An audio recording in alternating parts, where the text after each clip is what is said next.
It's high stakes in a match that means everything for one team and a chance to play spoiler for the other.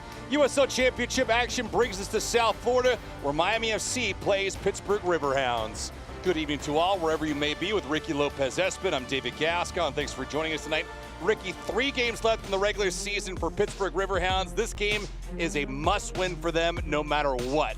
We had the ability to speak with Bob Willett, and we talked about the importance of this game as they sit number 11 in the Eastern Conference. He said, look, we do not have the luxury of dropping points because as our last couple games, we've dropped points. We haven't had the ability to close out results. So if you're a Pittsburgh Riverhounds, how do you create your own opportunities? How do you create your own energy? Big match for the visiting side. And speaking of that, Miami FC, they need to get a couple guys in gear tonight. One of them, Alan Gavilanes. He was a bright spot last time out against Lou City. We're going to see him drop as a true number 10. Look for him to create through himself, but also through combination play. Alan Gavilanes needs to be the best player for Miami FC and Antonio Chirino if they have any hopes of keeping all 3 points here in South Florida. And you think about this with Alan, I mean, he put up these numbers so early in the season, and it's been disappointing because they haven't had the output from him ever since. You need to get him on the ball early and often. You need to get his confidence high as we take a look at Miami FC's upcoming schedule. You're at Detroit City, playing at Keyworth.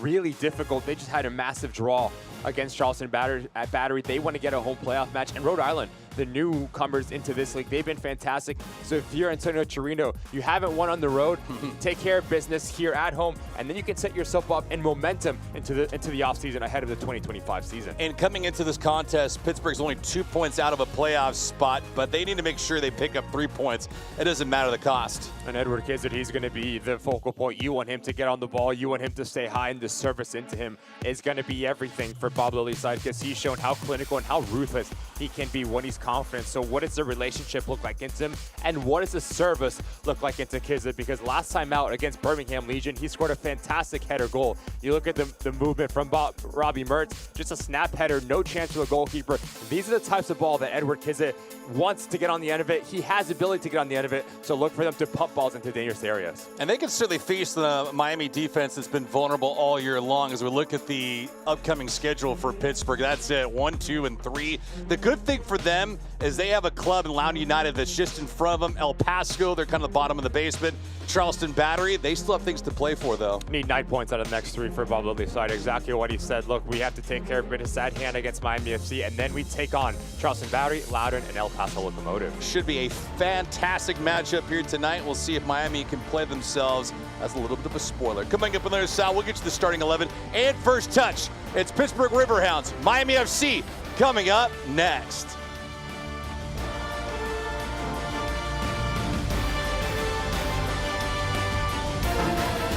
Some people think Miami is just flamingos and palm trees. And hell yes, we have badass sunsets. But Miami's Little Havana, Doral, Little Haiti, Hialeah, Wynwood, Coconut Grove, Kendall, Calle Ocho, Sweetwater, Homestead, cortaditos y coladas empanadas y croquetas. is so much more. This is the 305. This is who we really are. This is what we are all about. I am Latino. I'm a disruptor. I am LGBTQ. I am a villain. I am a mother. I am Haitian. I am an athlete. I am an activist. I am a king. I am American Dream. I am the future. I am. I am AFC. No one was born a hero. It's an everyday journey. There are no shortcuts, no days off, no perfect scenarios. Things won't always go the way you expect. But overcoming challenges is part of the game too. Your time is now. When passion runs through you, become your own hero.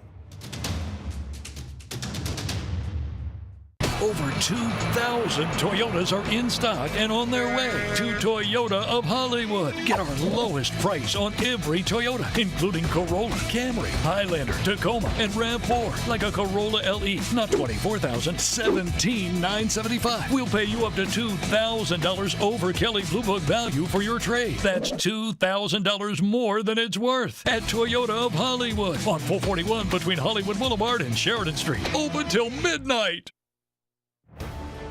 This broadcast is brought to you by Micromobility.com. Toyota of Hollywood, we speak your language. Hablamos tu idioma. Audi, visit your South Florida Audi dealers today.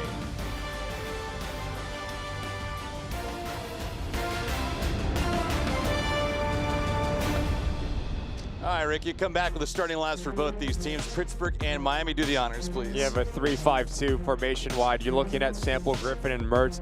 Etu and Blackstock will pop on the line high and look for their work rate on both sides of the ball. Jackson and Kizza, you want them to stay high. The service into them is going to be everything for Bob Lilly, but I'm looking at Biasi, Hogan, and Super transition moments because this Miami side, when they force the ball over, they like to play directional, they like to play vertical. So what does the positioning look like for the back three for Bob Lilly?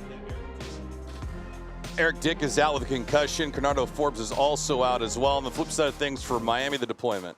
3-5-2 as well. So you're looking at Molina, Genzano, and Santana. What does that relationship look like? Molina might pop off to that right-hand side. Santana might drop a little bit deeper. But you're looking at Desart and Palacios. Last time out against Lou City, their spacing was all off. So you want them to dictate tempo. That's going to be top priority for Antonio Chirino and this Miami FC side. Miami FC this year, Ricky, the number 74, does that mean anything to you? I've conceded 74 times. So defending is going to be really important for Miami FC. How compact can they be in their structure? And we'll see how this match unfolds. We'll also play a little bit of scoreboard watcher as well, because a lot of the contests today will have an impact on Pittsburgh Riverhounds. This contest is underway. Miami trying to play the spoiler role, moving from left to right on your screen. Pittsburgh and the yellow kits will be moving from right to left. The black and gold and the road team trying to get 3 points any way that they can. They're the second best team in USL Championship in goals against average. The only team better is Sacramento. They'd love to capture a clean sheet, but they need at least +1 in the goal differential to come out on top. A couple clubs that are in front of them with 38 points. Pittsburgh right now with 36. 8 wins on the season. Must get number 9 here tonight.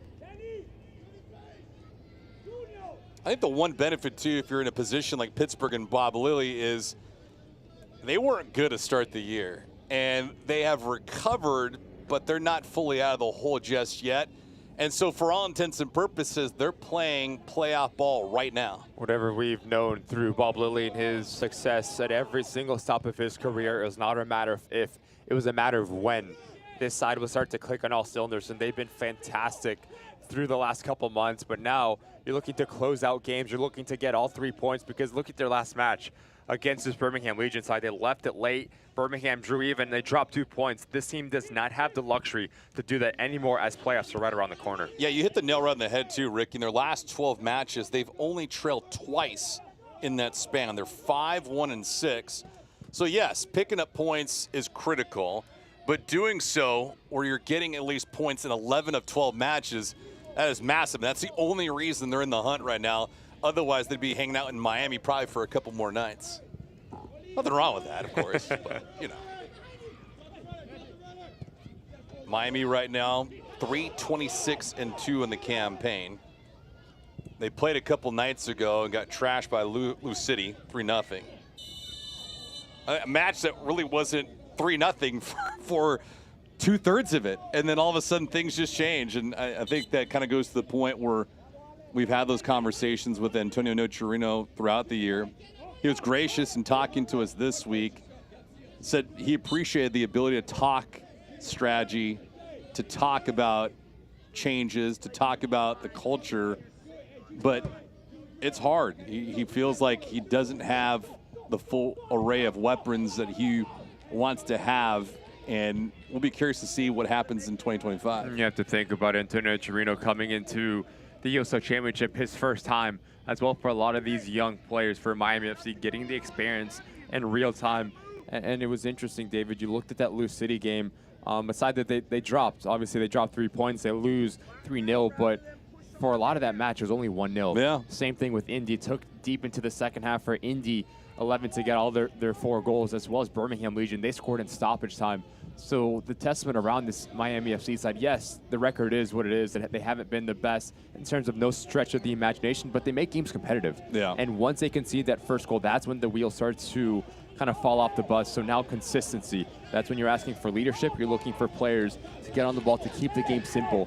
So big opportunity yet again at home for Miami. I thought the best answer and probably shockingly the most candid answer he gave us all year was when we had asked him a few days ago, how many guys on this active roster do you think will be around next year? And he said, probably 3 to 5 guys. It's impressive. Yeah. And that's a coach that's sending a message, right? Yeah. A lot of these players, yes, they're eliminated from playoff contention, but a lot of these players are playing for contracts.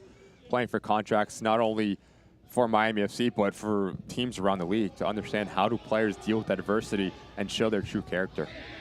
Yeah, and you can watch it on tape, too. If there's guys that are checked out and they're ready to go on vacation, it's apparent. The eye in the sky does not lie. But I think to a man inside the locker room for Miami, the guys have played hard. I haven't seen a lot of guys that have just packed it in or mailed it in. I think it's just the talent factor.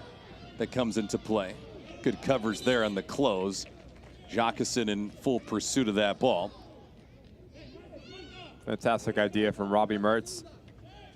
I think his positioning is going to be really important for Bob Lilly to play off the shoulder of Jacqueson and Kizza as a true number 10. Look for him to pull the strings because he has the ability to break lines with his passing.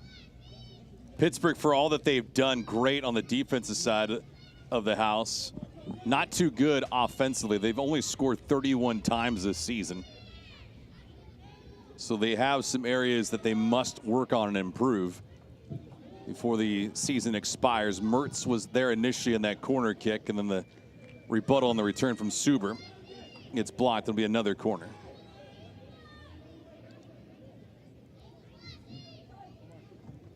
Pittsburgh Riverhounds 8, 10, and 12.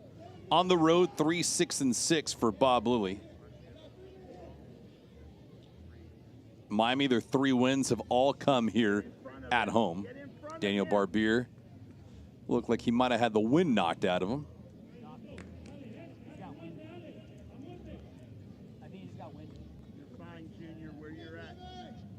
Marco Santana amongst the starters here tonight.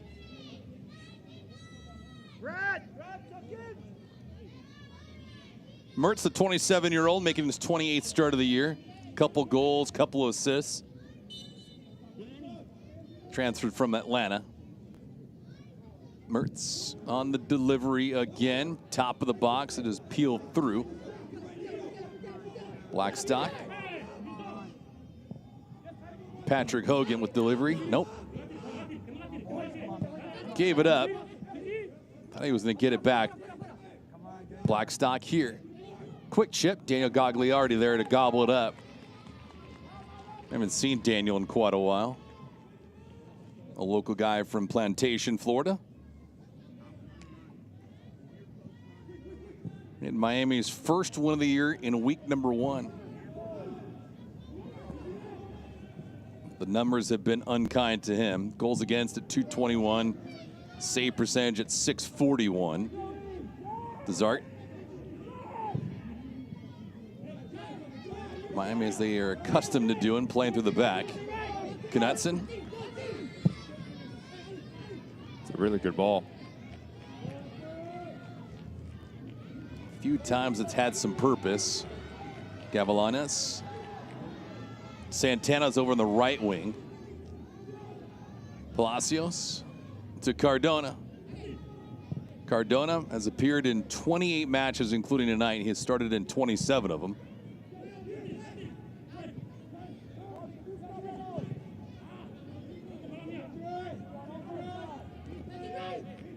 These teams got together earlier this year. Pittsburgh won it 1-0.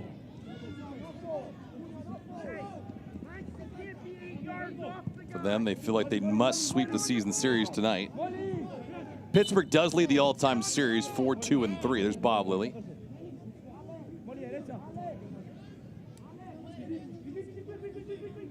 It's really interesting the way that Bob Lilly's setting up tactically. It's actually Bradley Sample who's playing as the number 10 underneath Edward Kizza. Robbie Mertz has the freedom to go and search the game. The only constant in that central location will be Danny Griffin as a single pivot. So you have a bit of a triangle. So how good can they be in their spacing? But also the deep lying runs out of midfield can cause some issues for Miami FC. So far, 9 minutes in, Miami FC has shown how good they can be defensively. Antonio Nocerino, his first year as head coach of Miami.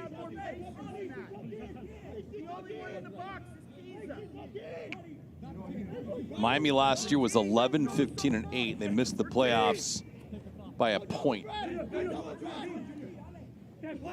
For Pittsburgh, they were the best team in the Eastern Conference last year, 19, 5, and 10. And then all of a sudden they get upset in the first round by Detroit. And that was a quick exit stage left. I believe he's trying to be the number 8 seed because every team in the Eastern Conference, once the playoffs roll around, Pittsburgh Riverhounds is the last team that you want to be able to face. Team that do or die, the pressure, have the ability to make that single play to be the difference especially when Bob Lilly's at the head coaching position.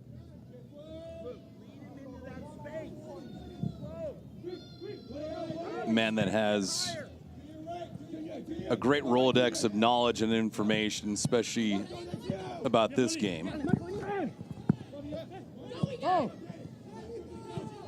Entry here, moving around. Gagliardi will come out. Kizza was in hot pursuit of it. Bob's one of those guys you can ask probably 3 or 4 questions and talk for an hour with him. There's a plethora of information, Bob Lilly. Always enjoy our weekly calls. Mertz trying to get it over to Kizza.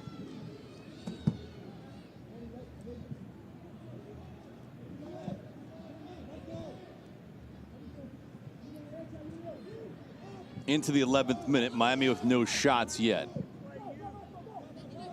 Pittsburgh with a couple of attempts, but nothing on target.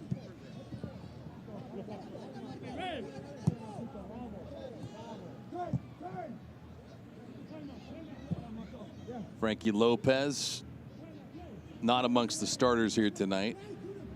Didn't see him against Lou City either. It's one of the elements that Antonio Nocerino discussed at pretty decent length. Players are just simply banged up. Genzano. I think Danny Gagliardi gets away with one. That ball is off the mark. And it does seem like it is a foul on Blacksock. Luis Arroyo sees it differently, but that is a risk you run when you're deciding to play out of the back. You need to be really clean at your execution for Miami. Kizza. Good job by Knutson to immediately mark him.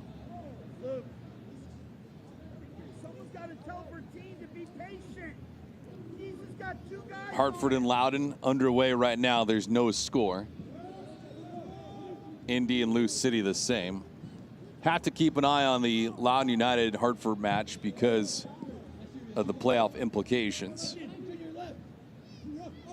Eastern Conference coming into tonight's contest. Loudoun United a couple of points in front of Pittsburgh right now. In real time, they have 39 points. Pittsburgh has 37. That's assuming this match ended in a scoreless draw. Mertz on it.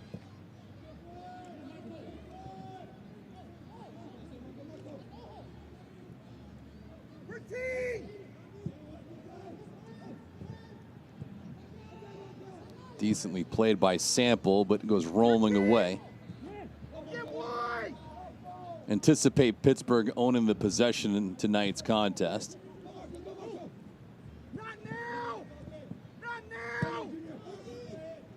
Here, Bob Lilly being very vocal on this near side, especially as Jackerson needs to get his movement on. Too many times he's being wide at the wrong times and being central when they're trying to build out. When you're on the ball, you want to be as expansive as possible, and that's a really high arm of Junior Palacios that catches Bradley Sample. But yeah, in doing that, you want to stay connected in your structure. Picking and choosing your times when to pop on that top line is going to be really important. Great ball. Almost played immediately through to Kizza, but it goes rolling into Gagliardi. And Palacios got that elbow up. Shocked that it wasn't at least a foul, let alone a yellow card. Hartford, Loudoun, and Birmingham are the three teams in front of Pittsburgh. With a win tonight, Pittsburgh cannot catch Birmingham, but if Pittsburgh does win and Loudoun loses, then all of a sudden those two teams would flip-flop sides. The unfortunate element, though, for Pittsburgh is the two teams that are in front of them are actually playing right now, Loudoun and Hartford. So I think in that instance, I don't know what you feel like, Ricky, but would you prefer a draw, or do you feel like one team, you're better off with one team winning and one team losing? I think you're looking at a draw. If you're Bob Lilly, How do both of those teams create as little bit of separation as possible? Yeah. And then your hopes as remaining schedule for yourself that you actually play Loudoun United. That could be the really important pivotal match for the Riverhounds in their playoffs hopes. But yet, talking to Bob Lilly this week, he was very vocal that we cannot overlook this Miami FC side. Good turnover. Sample, top of the box. Mertz, all that ball just had too much juggle to it, and his body expression tells you all. Yeah, his first touch lets him down here, Robbie Mertz.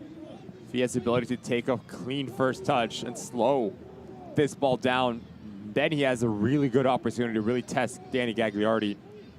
Really uncharacteristic like of a player of that quality. Of course, pitch conditions a little bit different playing on turf as opposed to grass.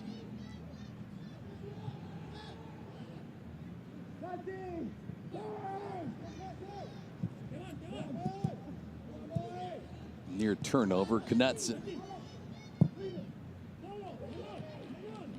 So far, Miami has not asked any kind of questions to the back line of Pittsburgh.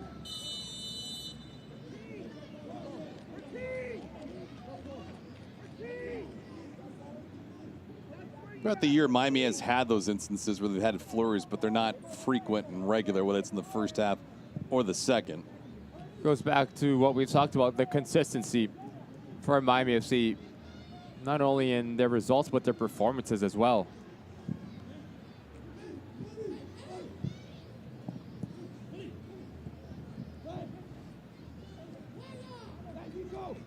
Santana was asking for the right-hand side, did not get it. And now, methodically, Miami's going to try to move this thing into the attacking third. Lou City just scored, so they lead Indy 11 1-0.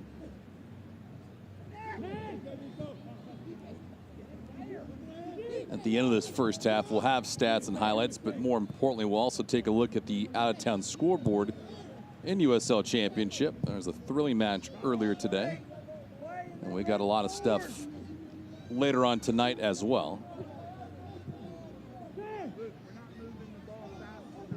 A few weeks left in the regular season, so it's anyone's guess how this thing will finish out.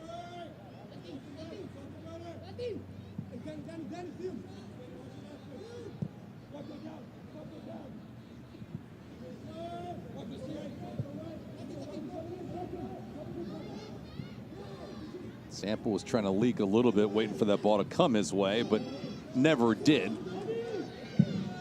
Jockerson with a drive. Good stop by Gagliardi, getting two hands on it to volley it away. Starts with being really sloppy in the middle of the park from Miami FC. Not the best decision from Desart to play into the path of Molina. Give credit to Danny Griffin, the Iron Man. And I love how instinctual this is from Jockerson. Picks his head up, no pressure on the ball. Why not call my own number? Two touches out of his body, slow from Junior Palacios to close down the space. And requires a really good save from Gagliardi to push it up and over away from his goal. Never a bad time to pull the trigger. First quality shot on goal for Jockerson. Gagliardi there and nullify that corner.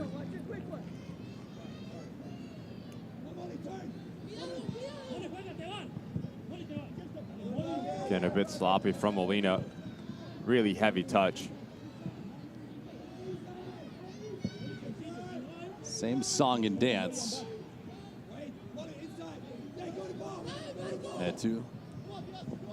Around one defender. That should be a yellow card. And it is.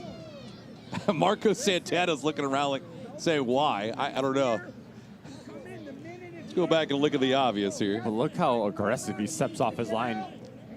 Almost charges at Junior Etsu. You're just asking for someone to take a long touch out around you. As a defender, just have to move your feet. First foul or not, it's a clear yellow card.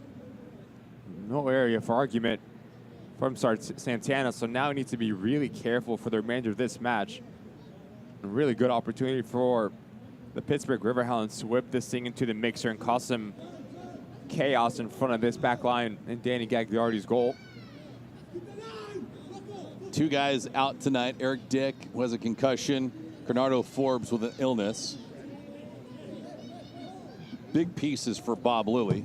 The question is, are they necessary to capture 3 points tonight? See what Mertz does here on this free kick. Good idea, back post. Gagliardi there again to swallow it up. Just a bit too much air on it from Robbie Mertz. Want to hit it low and hard around head height. Someone to simply redirect it. So if you put air under it, now that affords Danny Gagliardi just to read the flight and come off his line very securely. Low and hard to go to the front post or to the back post? I think it's either. Oh, okay. Right? If you are aiming for that far post now, could simply squeak in if there's no one touching it. But if you do elect that near post area, it's very similar to the way that they scored a goal on the weekend. Yeah. Right? Edward Kizza just slashes across his individual marker and just needs to help it on. Playing Robbie Mertz's quality knows that service needed a little bit more quality on it. Pittsburgh still probing. Here's Danny Griffin. Griffin near that end line. Good escape. Fine job by Griffin.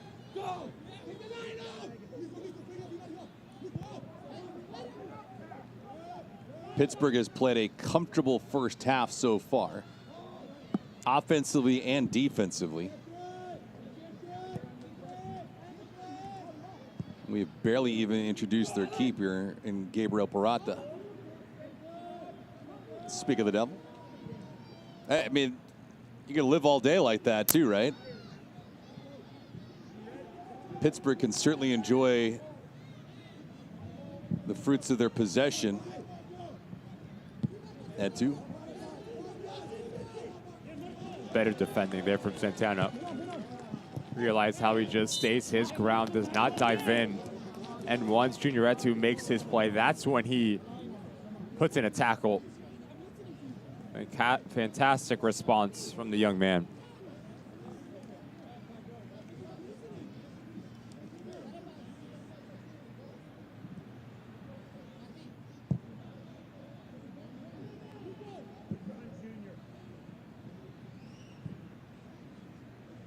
Kiz of the team's leading striker in the year. Big question mark is, where does Bob Lilly get some complimentary scoring here tonight? And if they can get into the playoffs, would all be about Kizza, or will some unexpected heroes show up?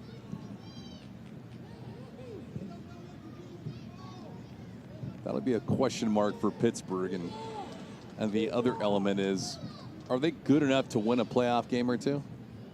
I think you have to think so. I mean, the way this Pittsburgh Riverhounds side has been, yes, they lost September 14th, but you have to go all the way back to July 6th when they dropped points when they lost against Monterey Bay, and it was a very fluky goal at the end of it. So you look at the talent for Bob Lilly, player for player, to get the best out of their individual talent. There's no, you make the argument, there's no better coach in the USL Championship to do that. Yeah. Do or die situation. One play can be the difference. It's really hard to bet against this Pittsburgh Riverhounds side. Yeah, it's funny you say that, because it feels like two teams that were in interesting spots during the course of the year. Pittsburgh, who couldn't buy a win early, and then Rhode Island that just continued to draw against teams throughout the season. And then all of a sudden, Pittsburgh started grabbing W's. Rhode Island turned those draws into W's as well. And now one team's certainly in a playoff spot, the other one's in the hunt. But, I mean, to your point, I'd rather be hunting teams than be the prey. 100%. 100%. This Pittsburgh Riverhounds side has only lost twice in their last 12 games. Tells you how hard they are to break through and to take points off of them. But yet now for Bob Lilly, a side that's only won 3 times away from home. So if you do get into the playoffs, you have to imagine it's going to be at the bottom half. So you're going to have to get it done on the road. So you can use this opportunity here at Miami, which is in its own right a very difficult place to play. That's sort of a training kind of mentality test to create your own energy, to stay true to your identity no matter what the adversity throws at you. Yeah, barring some kind of epic meltdown, it would be kind of wild to see if Pittsburgh play Detroit in the first round. But that, I think that's out of the question. Detroit right now the number 3 seed in the Eastern Conference, and Pittsburgh would have to leapfrog a couple teams.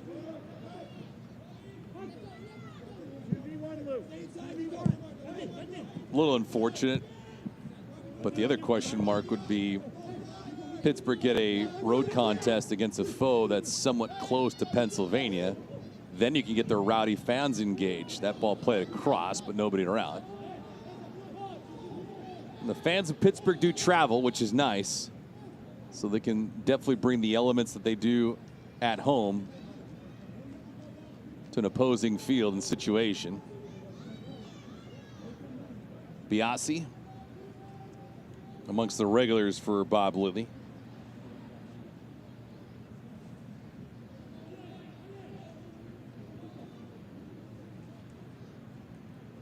So far it's been all Pittsburgh, at least in terms of the aggression. One shot that was stopped by Gagliardi.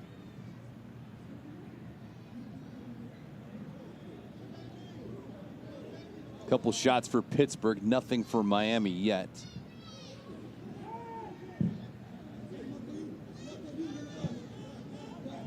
Santana, who's playing on a yellow card.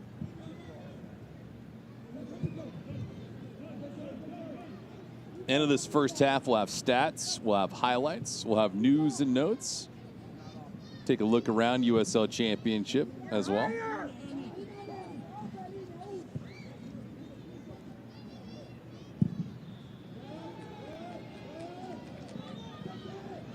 Gavilanes. He's going to have some space to tee one up. Gives it up, though. Top of the box. So just a misjudgment there. And a turnover to Pittsburgh. Pretty much indicative of how the year has been. Not a lot of continuity. So not a lot of confidence from Genzano. It's a fantastic little slip ball from Gavilanes. Everyone thinks he's going to shoot. Elects to reverse it. Just take a touch. And now you have the whole goal to take a look at if you are Genzano. Probably needs to be a little bit frustrated. You're seeing a lot of the ball, but haven't had the opportunity to create really good opportunities and really test Gagliardi. Oh, in doing that, you leave some area for Miami FC to go back the other way and make it a little bit more transitional than you would hope. 28th minute. Metrano labeled offside.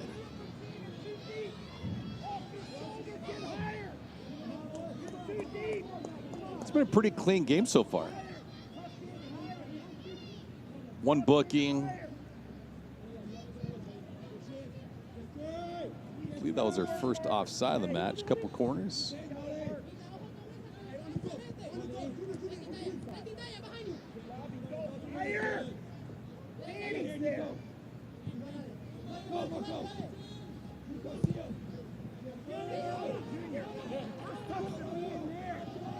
These teams haven't seen each other since May the 4th to be exact.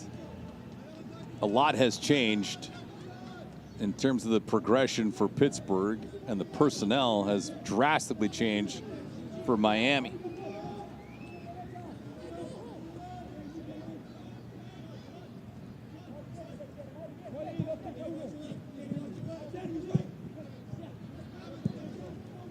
Outside, Kizza asking for it. Sample is also near the 6. Nice defense by Metrano, though.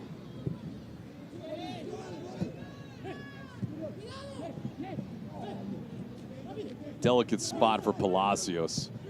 Really looked like he almost overstretched trying to keep that ball. Not a good feed, though. Goes right back to Miami. Just seems to continue to break down. For the Riverhounds in the final third, needs to be quicker, needs to be more decisive. You need more movement from Edward Kizza and Jacobson as well. Too many times they want the ball to feet. That's when they've been at their best. When they're being vertical, they like to run off the shoulders. But it's made life very easy for the two center backs of Miami FC just to step in and to shift from left to right to keep everything in front of them.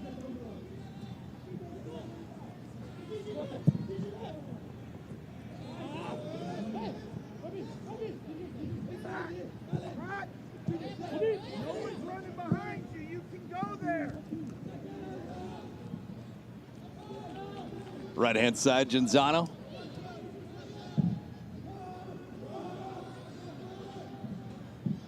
'30th minute.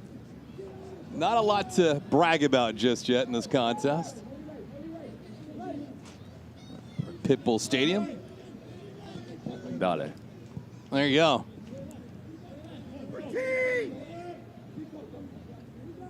Just look at the lack of movement. Too many players in a yellow jersey want the ball to feet. Talk about movement for yourself, but also to bring players into the game, to pull out center backs out of position. Because we saw, especially at the midweek as well, Miami FC very comfortable at a mid to low block, getting every player behind the ball and clogging those passing lanes. So how do you break through that? That's going to be really important for Bob Lilly's side. Movement, ball circulation, and decisiveness, which we haven't really seen through 30 minutes for the Riverhounds. Nice intercept, though, and Desart lost it. Sample here. Sample looking around for some help.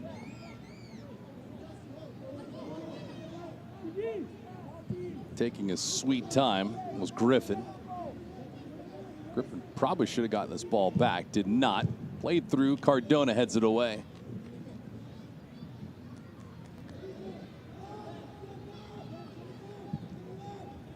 Just has not been a sense of urgency for the home team yet.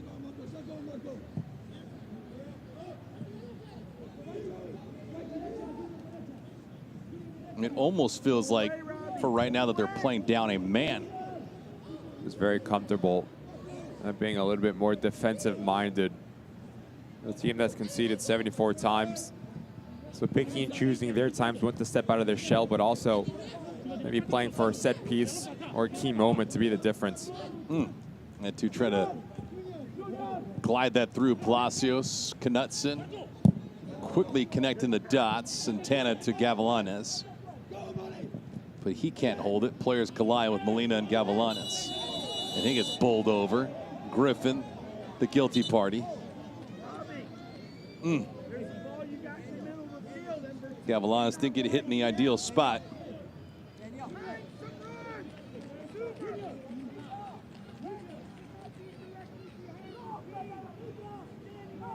So not so much any kind of malice as there's just a blatant foul. Gavilanes trying to recover. 33rd minute here in the opening half.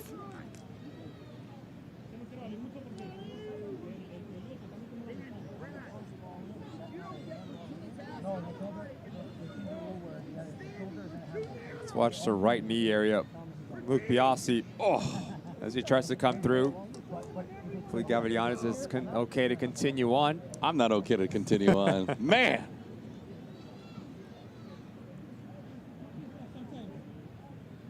Hasn't seen a lot of the ball out in Gavilanes, but when he does, you've seen his quality come out. Where they need to become a little bit more influential. If you are Antonio Nocerino.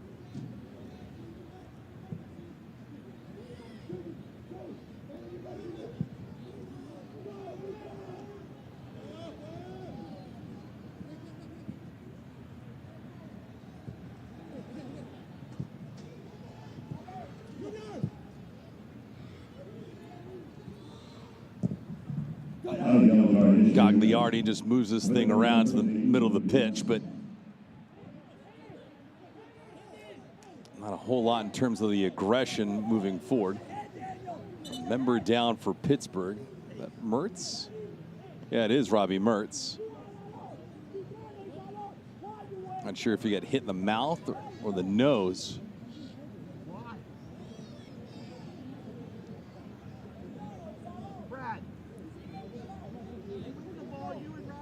I have to think it's the right arm of George Desart. Once he approaches the ball, that maybe catches Robbie Mertz. Initial contact, don't see much in that.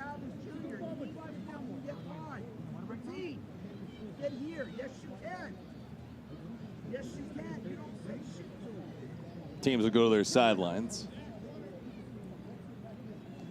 You know, when you mentioned the lack of movement or activity, it reminded me of you get those movies where you have cameo moments by great actors, like Tom Cruise in Tropic Thunder. Great moment, right? Ben Affleck was in an old school movie called Boiler Room. It's like a sales movie about like stock trading and whatnot. But he plays this role perfectly, and he talked to his young recruits pretty much saying, guys, move around. Motion creates emotion. And it's so true. Agreed. Talking to his guys about getting on the phones, calling people, but you put that into play here and you get any kind of movement, it's less thinking and more action, more activity. It's also a sign of life, right? Yeah. It gives some energy for these Pittsburgh Riverhounds players just to work off the ball a little bit more, to create some energy. I mean, every single time that we've talked to a team in USL Championship and we said, what are kind of the obstacles that Miami FC in playing here at Pitbull Stadium, what do they show you? And people say, look, there's not that big of atmosphere, because a lot of these teams in USL Championship now, how big the league has grown. They're playing in front of 5,000, 6,000, 7,000 people, so they can feed off of that energy. So visiting sides, they need to create their own energy. So movements like that, like exactly what you were talking about, David, can do a world of good for the attacking phase of the game. Yeah, that's a great point. You get a lot of clubs that just have a ton of energy.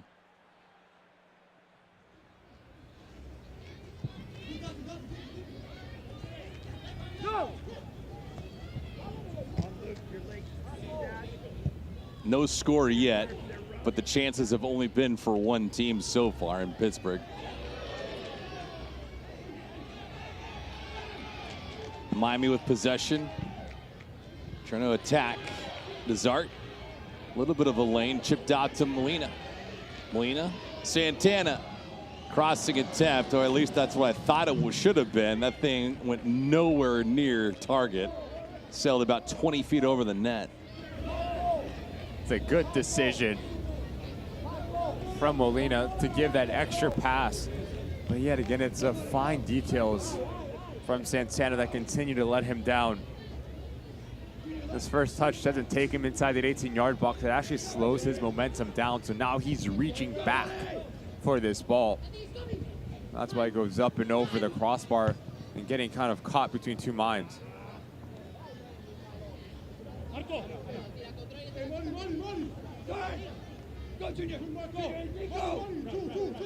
Knutson talking to Junior Palacios. Right, telling him to jump up into the play. Kizza taken out.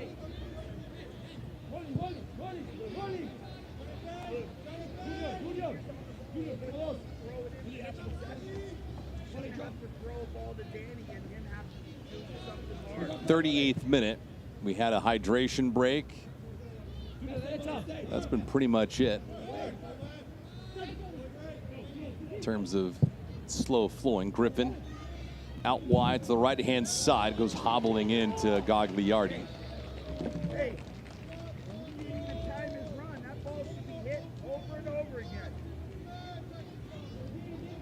Could hear Bob Lilly talking up his guys, and for good reason.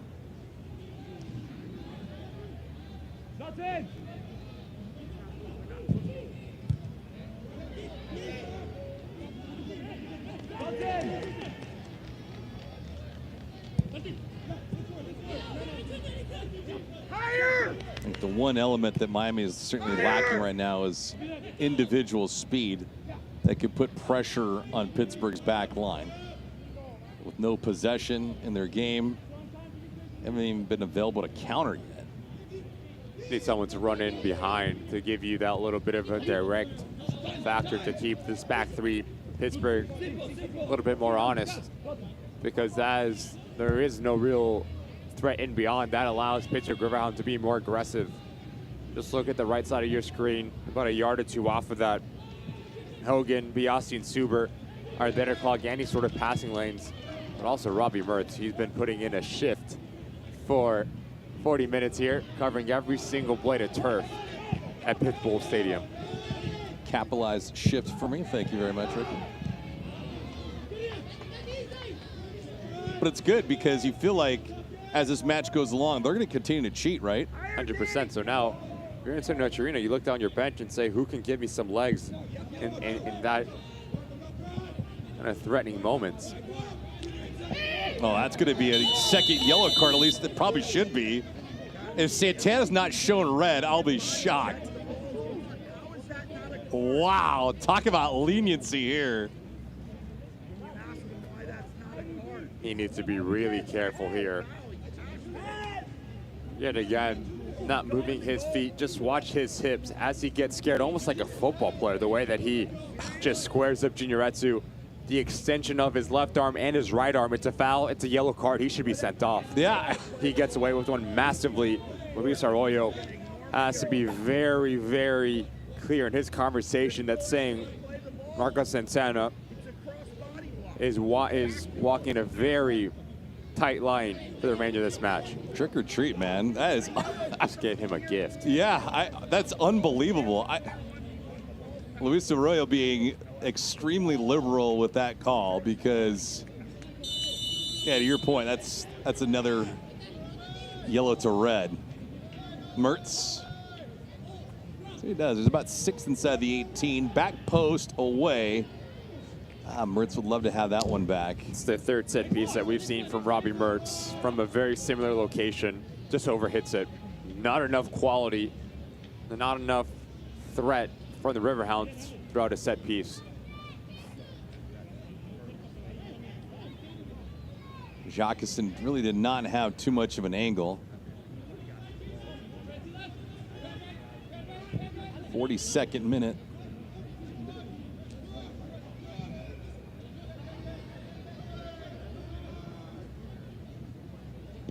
And goes right back to Pittsburgh. It does feel like it's only a matter of time before Pittsburgh's going to score a goal, given their work rate so far. Jacqueson, Kiza, and Sample all inside the 18. And two, though, out wide to the left. Santana put his arm behind his back for the moment. Gagliardi misses that ball entirely. Jacqueson puts it home.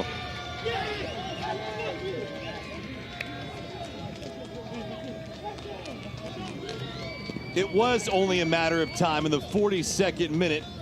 Jacqueson, one of the few starters tonight that has not been with the club on the regular. His second goal of the season. Check it out, 1-0 Riverhounds. Great ball from Danny Griffin to change the point of attack, but now Santana is on the yellow card. He can't get too tight.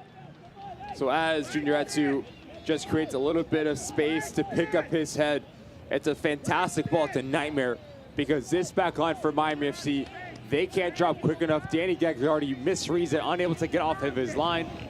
Jacqueson, slightest of contact, just simply helps it over the end line and finally breaks through this Miami FC backline to give the Riverhounds a 1-0 lead here in Pittsburgh Stadium.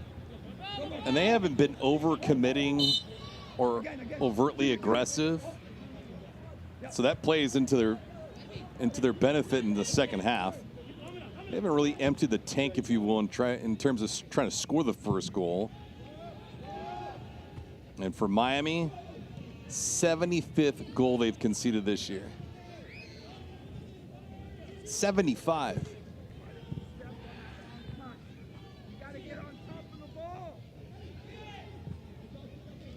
Ball chipped through.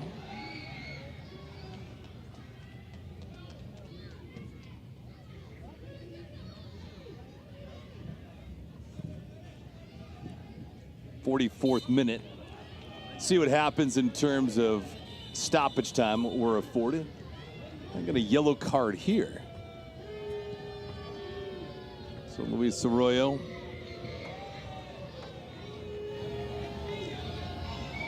And deliver that, belief.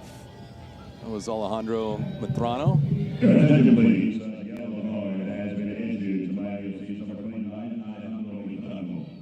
Just no need. You're down a goal to kick the ball away, to slow the game down yet again. Very silly for Matrano. Frustrating for him. Did not agree with that ruling as Palacios has called for the foul. Junior Etsu has been fantastic for the Riverhounds on this near side. His work rate, his quality to bring players into this game, but also to put Santana on his heels.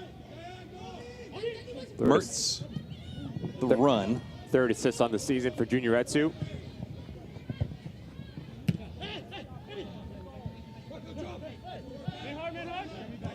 Etsu getting around Santana. Charges it through. Oh, whiff on that from Jacqueson.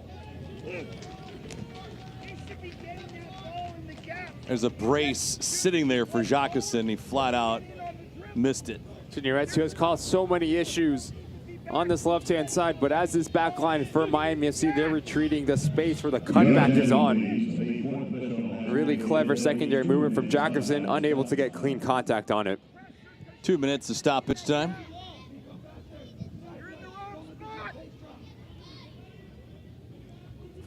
Jacqueson's goal, his second of the year with Pittsburgh.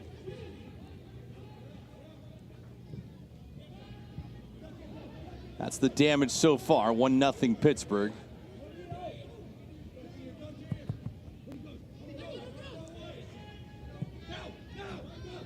And 2 again. That ball not his best touch of the night. There's no run. You gotta run. How does Pittsburgh play the second half? I think it's the same exact approach that you had in this first half. Have to be balanced. Like about the Pittsburgh support there. You have to be balanced in terms of your decision making because you have that first goal, which is always going to be important for Bob Lilly's side. So now you would expect that Miami FC has to come out of their shell a little bit and chase the game. Gavilanes. Oh, a nutmeg. No numbers though. Allen waiting for anyone to come help him and no dice.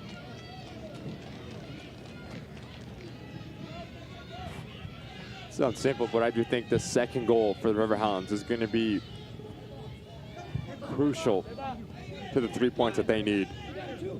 Because as this thing stays 1-0, it gives life for Miami that any single play they can call themselves back into this game. A set piece, a silly foul, a fluke goal, whatever it may be. So to give you a little bit of cushion for the visiting side, this is going to be top priority for Bob Lilly when coming out of the half. Well, they played well.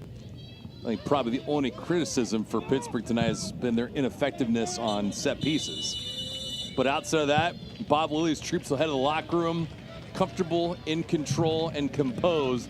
Jacqueson, his second goal of the season with Pittsburgh. On the board late, it's 1-0 Riverhounds. Professional performance from the visiting side. That second goal for Bob Lilly, how quickly can you get that? That's going to be a big talking point. And for Antonio Chirino, you need something going further forward. You need an attacking presence. Do not be surprised if we see him dip into his bench. Shots in the opening half, 4-1 in favor of Pittsburgh. Jacqueson, his second in 4 contests with Pittsburgh. Etu with the assist.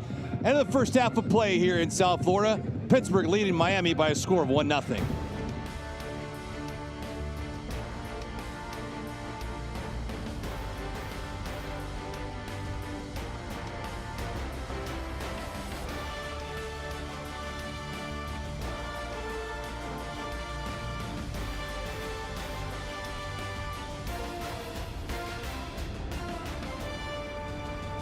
Over 2,000 Toyotas are in stock and on their way to Toyota of Hollywood. Get our lowest price on every Toyota, including Corolla, Camry, Highlander, Tacoma, and RAV4. Like a Corolla LE, not $24,000, $17,975. We'll pay you up to $2,000 over Kelley Blue Book value for your trade. That's $2,000 more than it's worth at Toyota of Hollywood on 441 between Hollywood Boulevard and Sheridan Street. Open till midnight.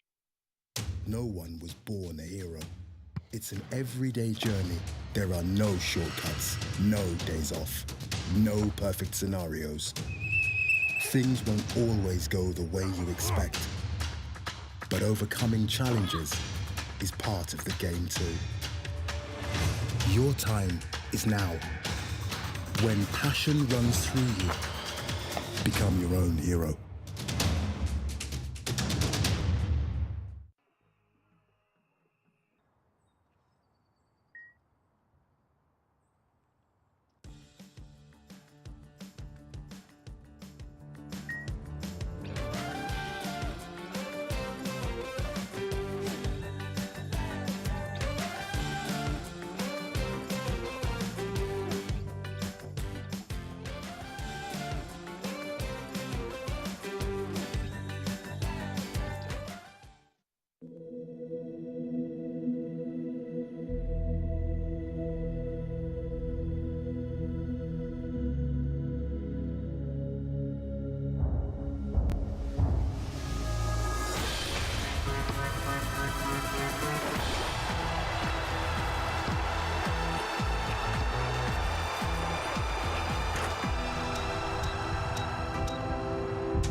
Back here at the end of the first half, Pittsburgh Riverhounds leading by a score of 1-0 over Miami FC. Well, we got a moment in time. We'll take a look now at top save and goals of the week in USL Championship. Fellas, take it away.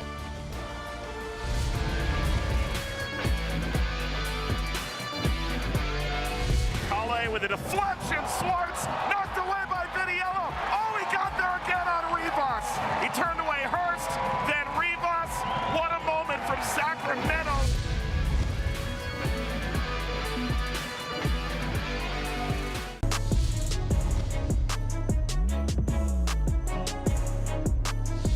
Back up 2-0. And now an opportunity on the other side. That shot is put in the left side of the net. Stefano Pino.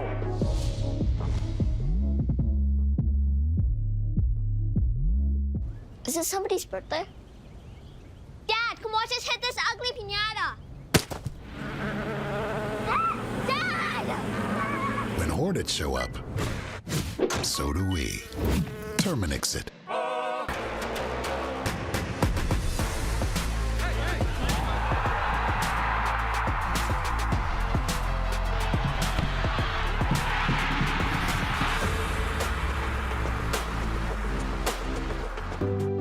Pain doesn't care who you are or why you hurt, but pain can be mastered if you know the way.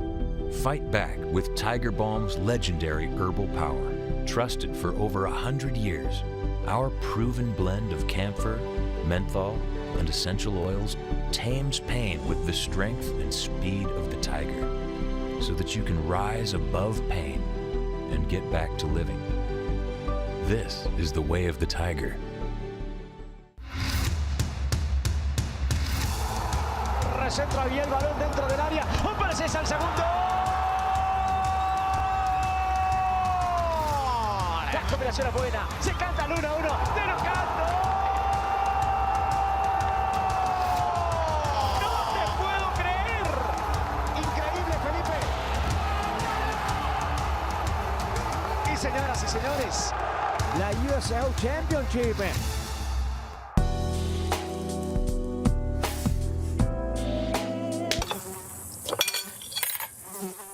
When mosquitoes show up, so do we. Terminix it. Yeah, trick. I said what I said. I'd rather be famous instead.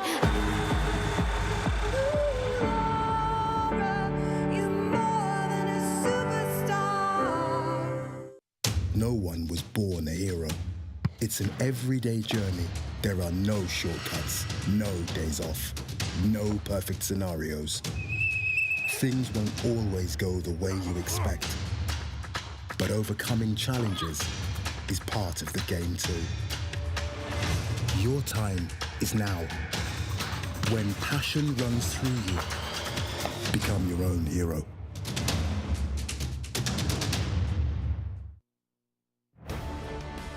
Back here at the break, Pittsburgh leading Miami by a score of 1-0 with Ricky Lopez-Espin. I am David Gascon, the Macron halftime report. Sees the road team with the advantage right now, but Ricky, you got a chance to take a peek at some news and notes around USL Championship. What do we got? Blue City on the brink of making history. First time ever to clinch the Players' Shield in front of a win at Indy 11. That game is ongoing right now. They're up 1-0 at halftime. And Hugo Ferrou, what a fantastic result last time out against the Switchbacks to get an assist. 25th time that's happened in league history. El Medcard gets on the end of it to score and draw at Colorado Springs, and then Viva Las Vegas. How good have they been underneath Dennis Sanchez on the brink of history as well, making their first playoff berth, and then they play Orange County here tonight. I know you got a lot of frequent flyer miles on your card. Maybe we take a trip out to Sin City, go say hi to Dennis Sanchez and company? After the stories you tell me, yeah, 100%. Las Vegas seems like a location we need to go to. Oh my goodness. Dennis Sanchez had a remarkable year for that team that was in the bottom of the basement last year.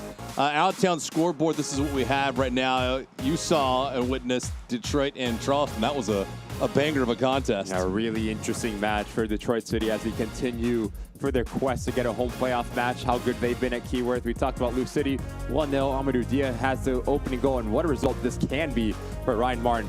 They're up 1-0 at Hartford. Both teams sitting right around that playoff mark. Number 8 for Loudoun, number 10 in the live standings for Hartford Athletic. Keep an eye out on that one as we continue to progress throughout this Saturday. Yeah, those out-of-town scoreboards. And now take a look at the Eastern Conference standings as everything is unfolding in front of us tonight. Heading into tonight's contest and where we're at right now, Pittsburgh has 39 points. So these are real-time standings. And Loudoun, as you see it, the only difference is a game that they have in hand and also a W as well. So tiebreakers will come out in a couple different directions. But for Pittsburgh, yeah, it has to be 3 from here on out. And we talked about it for Pittsburgh Riverhounds, the remaining schedule for them. They go to Charleston Battery, who are sitting at number 2 in the Eastern Conference, but also Loudoun United on the 19th. What a massive match that will be for Bob Lilly and Ryan Martin, 2 teams that are like and like at that playoff line. Lou City and Charleston, top of the totem pole in the Eastern Conference. They have clinched spots, and everybody else still vying for their location right now in the East as we speak. Meanwhile, in the opening half of play, only goal that was scored was for the road team. Jacqueline is second with the club so far in 4 matches. Pittsburgh 1, Miami nothing. Highlights and stats right around the corner.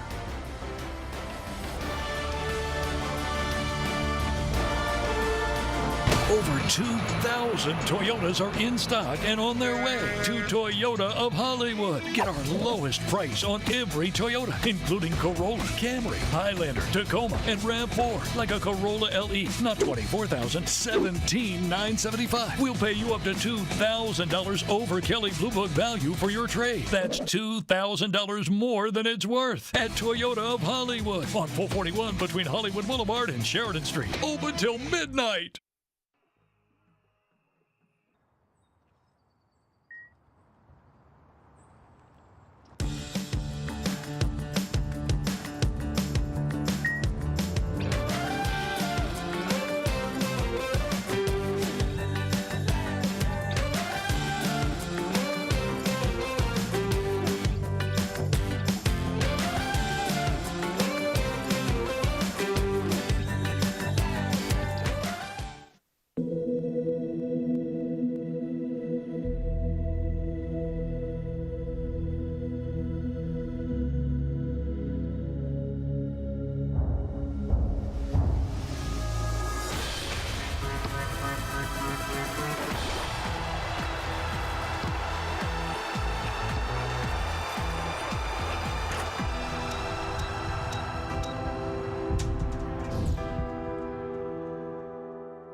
Young, hungry, determined, no icons, products of our environment, predators. This is our moment. We are Miami FC.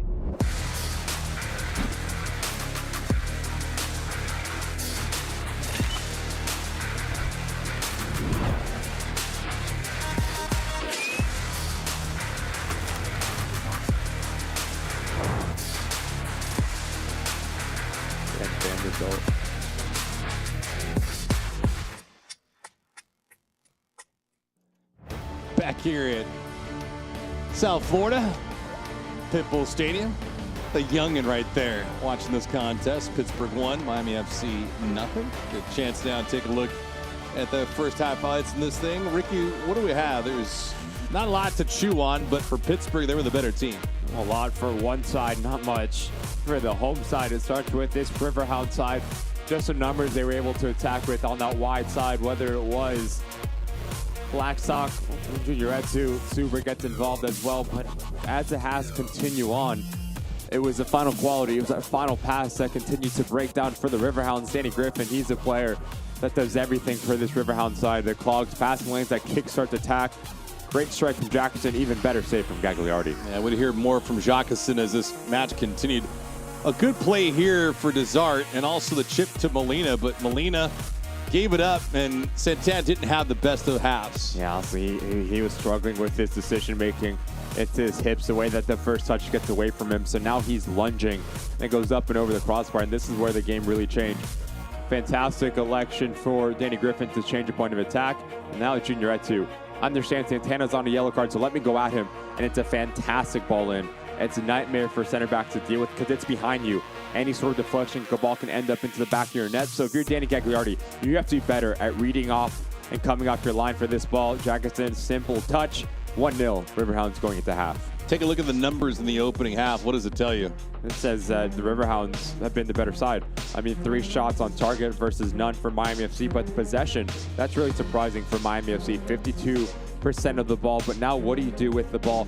The possession with the purpose for Antonio Torino. You need to play forward. You need to be more positive in your mentality in this next 45 minutes. So changes in the second half for Antonio Torino. What do you do? I think you look at your bench and see who can bring in that can be, number one, a pocket presence, someone that can run in behind and be a threat. Frank Lopez, Luisinho, you have Bota, you have, I thought Sebastian Joseph was fantastic against Blue City. All of these players will not be surprised if we see them walk over the white line. All right, so then for Bob Lilly, you have a goal, check, but you probably, like you said, need a second one. Does he change the configuration at all? And should he be pleased with his performance in the opening half? Knowing Bob Lilly, I don't think he'll change anything. I think maybe the intensity will be a little bit higher, but I do think tactically, 3 in the back, 5 across the midfield, and then you have Edward Kizza and Bertine Jackson as the 2 front layers. But you need to get that second goal earlier in the second half, because if you do, now you can open up this game and put this game to bed. Yeah, you mentioned in the opening half how impressed you were about Etu in the opening half, creating things, putting the back line on defense. No pun intended, but a lot of pressure on that back line. It does feel like if it's not for Jacqueson to score, it might be somebody else, because that too was putting the ball in a prime location no matter what. Got 2 changes that are coming in. These 2 changes coming for Miami FC. Antonio Torino. Luigi Morana. Sebastian Joseph entering the contest. No surprise, Santana gets pulled off at halftime on a yellow card, having a really difficult time dealing with Etu. So now it will be a like for like with Mirana. He'll play at that wing-back position. Sebastian Joseph, the young man, I thought was really positive against Blue City. 45 minutes to make his impact felt. See what happens. Miami trying to put a dent into the hopes of a playoff spot for Pittsburgh. Riverhounds, though, they have been solid through one half. But it takes a complete 90, and we'll see if they can accomplish that task as the second half begins. Both teams flip-flopping sides. Pittsburgh, their gold kits moving from right to left. It's going to be left to right, I beg your pardon. A little bit of gray in there tonight. So Joseph in, Molina out. Some pretty harsh contact. Hogan in the middle of it. Fast restart. Yeah, Miami in the first half had all of 1 shot. Was not on goal. Expected goals in this contest. Pittsburgh, 0.3. For Miami, you get a pretty good guess.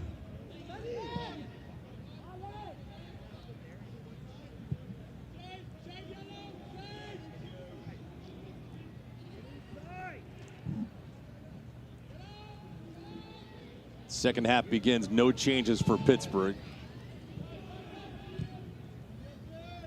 2 for Miami, trying to get any kind of offense. They've scored 25 times this season, but again, conceding 75 times. That includes tonight.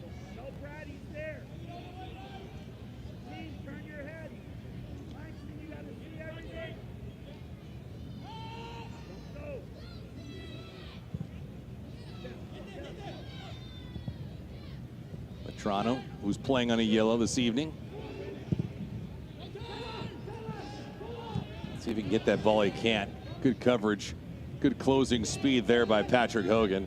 Hogan doesn't close on that ball. It could be a break from Toronto on the left-hand side. See the tactical sub for Antonio Chirino. Joseph will stay centrally, and he'll be the outlet for Miami FC, as they're going to be under a lot of pressure for this next 45 minutes. So now the rest defense of Biasi, Hogan, and Suber, you do not want to get caught too high, and if one does initially go for the challenge, the other two need to provide coverage and pinch underneath. And the question is, does it have any kind of impact for Antonio Chirino? Possibly, that is. Pittsburgh continuing to apply pressure. Barbier. Zart got taken out. Blackstock not happy with that.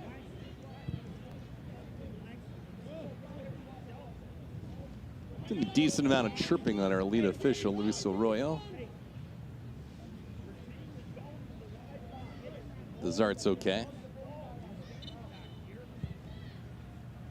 After tonight's contest, Miami will get Detroit next in the Motor City on October the 19th.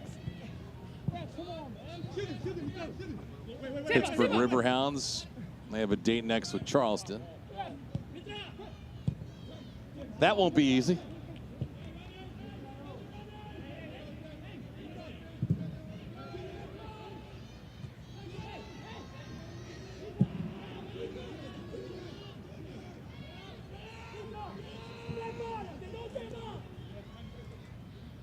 Barbier. Miami FC had the possession the first half, 52% to 48. Did not meet anything though.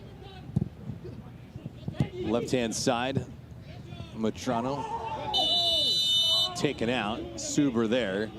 Let's see if he's showing yellow. Hey, this guy's going backwards and he says no more. He had a yellow in the first half for a tactical foul.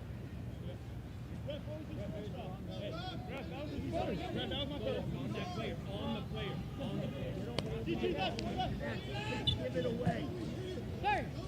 Now you specifically just play it.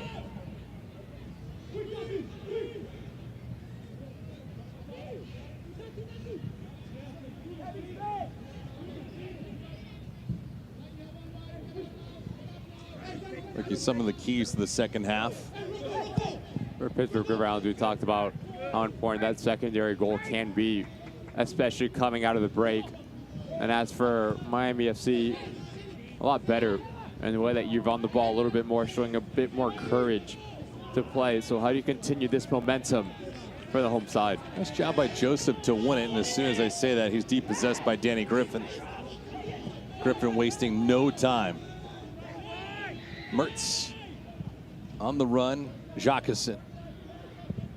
Took a little bit too long. He scores anyway! Oh, unbelievable! A wide angle shot for him. He tucks it past Gagliardi.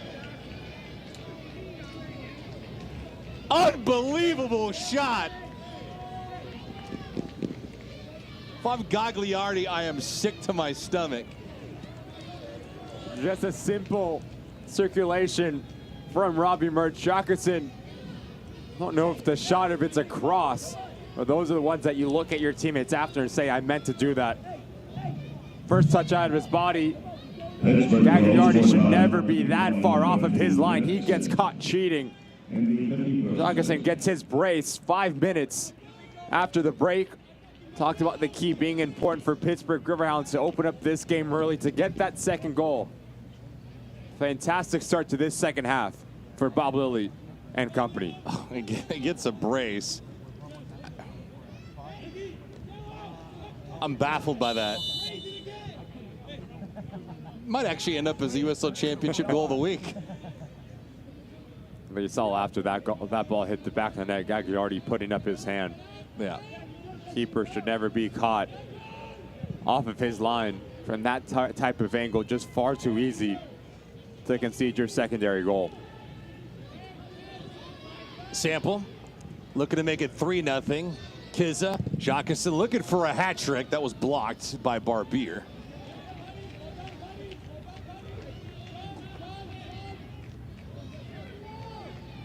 Jacqueson in the 42nd and now 51st minute. Pretty good efficiency. He's got 3 goals now in 4 contests with Pittsburgh.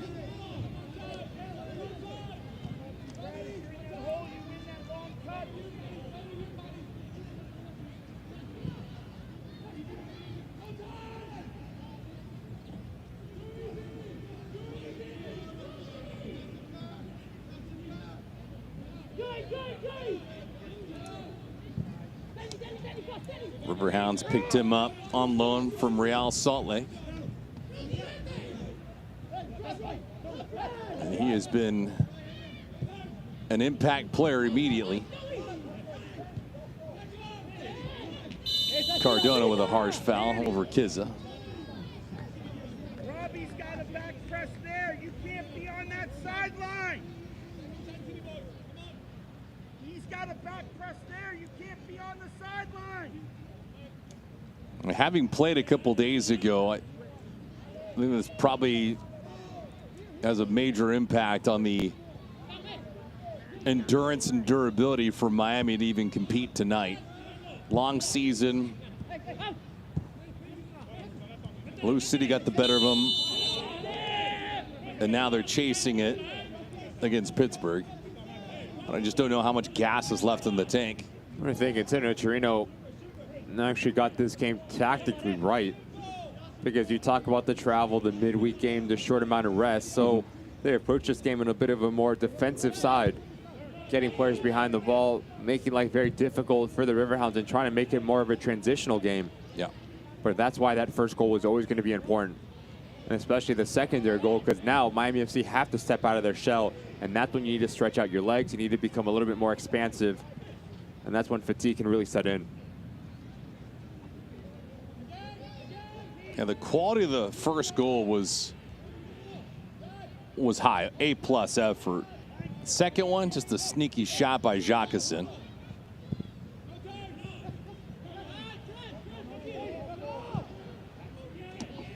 "76 goals conceded on the year now for Miami. They've conceded 13 goals in the first 15 minutes of play in the second half.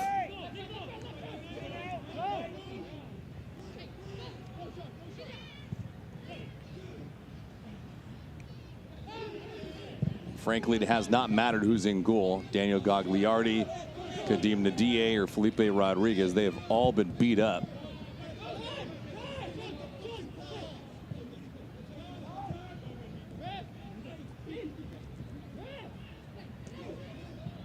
Dezart.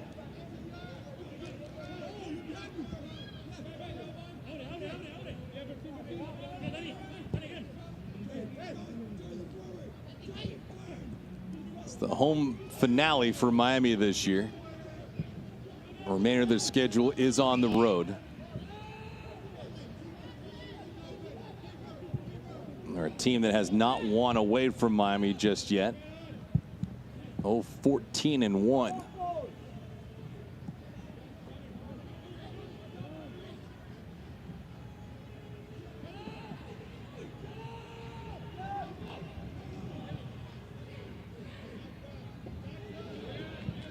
Pretty good move, Gavilanes. Allen's got some real estate. Gives it up. Left-hand side, Matrano will pull the trigger. Easy stop being made by Perota. Bit selfish from Alejandro Matrano. Your body position is all wrong. As you take his touch away from goal, actually, there's a secondary run coming around the corner. I think it's Genzano. Just played into his path. He's already facing the attacking goal. And in the end, it's a really easy save for Perota.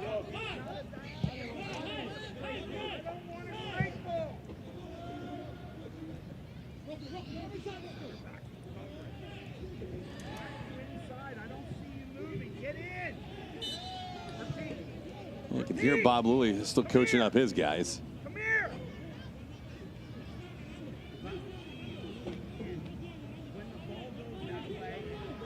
Palacios not too happy.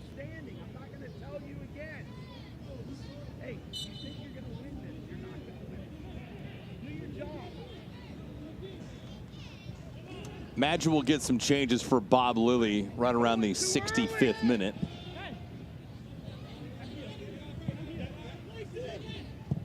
And they'll have a week before they see Charleston.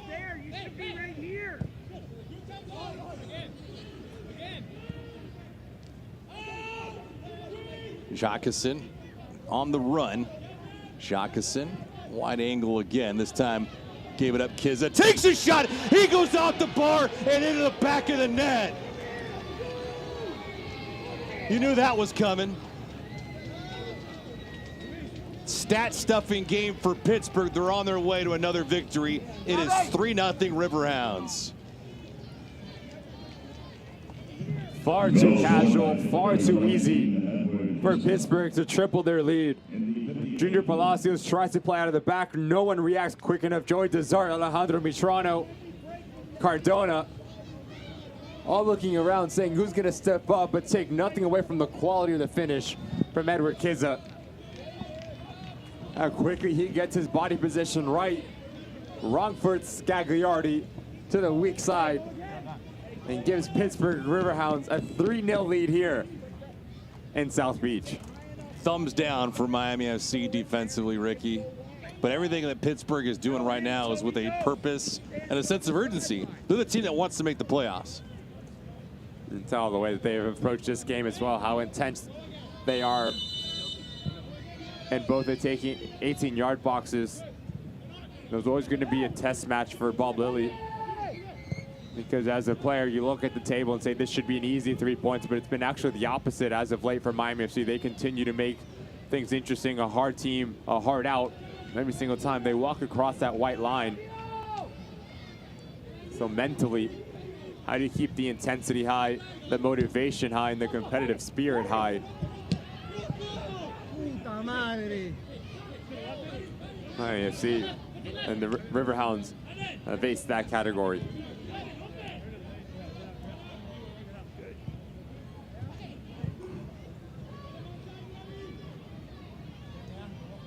Couple more changes coming up for Miami in the 60th minute. So they have been beaten up over the last 3-4 days, conceding 6 goals in a week so far. Metrano out wide on the angle. Nobody around to help pursue.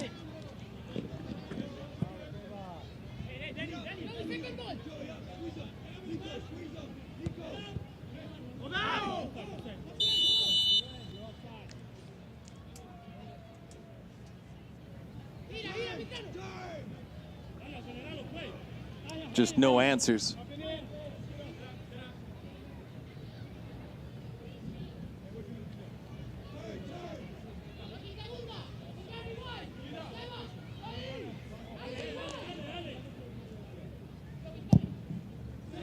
So now the question is, besides winning here tonight for Pittsburgh, how do they complete this feat?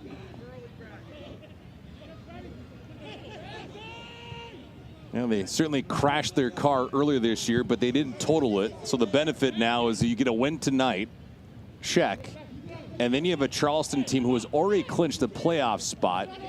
So they might be susceptible to taking their foot off the gas. But then you have Loudoun United, who's right around them.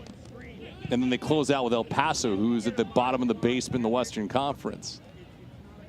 So you couldn't have asked for a better gift if you're a Pittsburgh fan. You get Miami and you get El Paso, the 2 worst teams in each of their conferences to end the year. Take that a step further as well. Now, you also play against Loudoun United. You're fighting for the same spot in the table for. So that game quickly turned into a 6-point swing. Yep.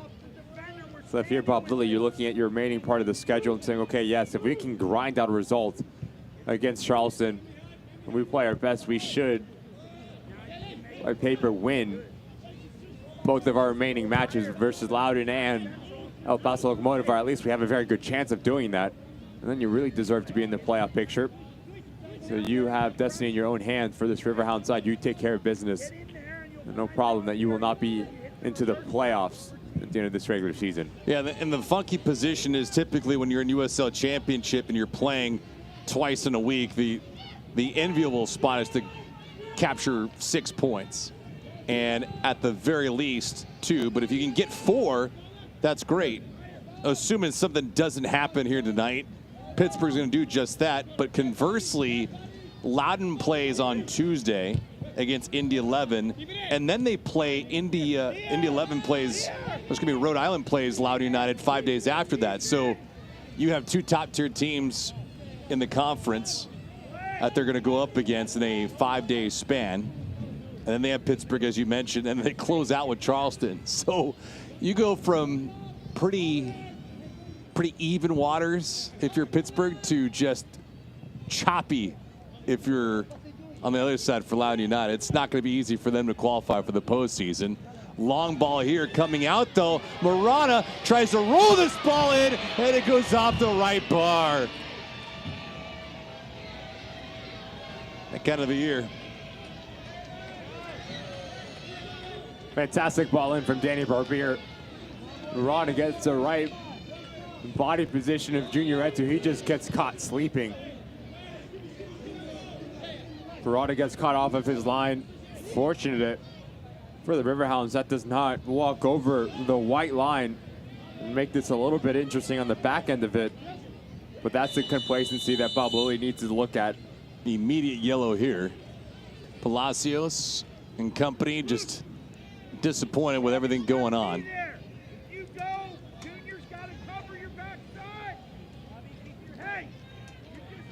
Yeah, that's going to be a fun way to end the regular season. We check out this yellow card. Frustration from Junior Palacios. And Robbie Mertz exchanging some words. So something to continue to watch out for, as those 2 players will be combative for the remainder of this match.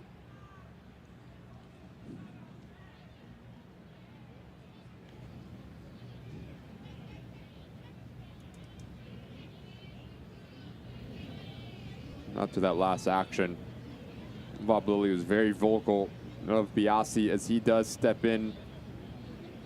Now Junior Etu needs to be very aware of that. He is the weak-sided defender and drop back and provide some coverage. That was lacking as Marana gets in. Sample here. Still no changes yet for Bob Lilly. Jacqueson. He's just wearing folks out. Jacqueson. Good job fighting for that ball against Matrano.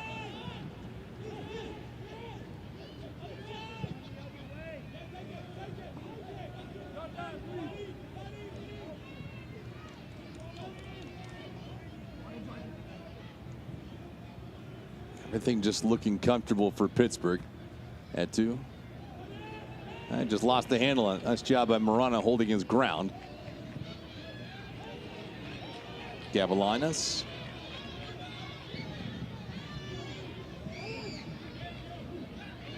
Trying to get any kind of support.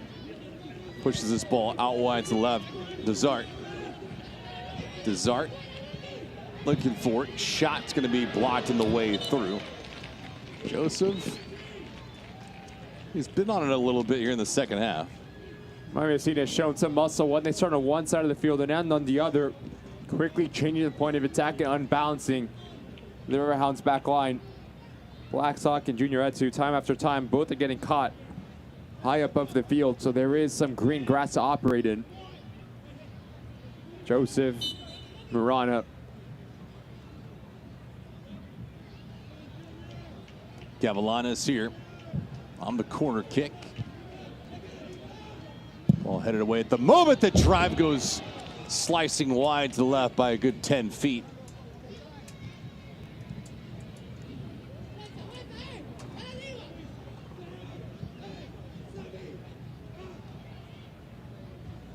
Over 2,000 Toyotas are in stock and on their way to Toyota of Hollywood. Get our lowest price on every Toyota, including Corolla, Camry, Highlander, Tacoma, and RAV4. Like a Corolla LE, not $24,000, $17,975. We'll pay you up to $2,000 over Kelley Blue Book value for your trade. That's $2,000 more than it's worth at Toyota of Hollywood on 441 between Hollywood Boulevard and Sheridan Street. Open till midnight. Back here in the second half, it's been all Pittsburgh. 68th minute, 3-0 for the road team. Jacqueson with a brace. Kizza with his own. And they also have the benefit right now of Loudoun United and Hartford being scoreless in the 68th minute. So the breaks are going their way, at least for right now.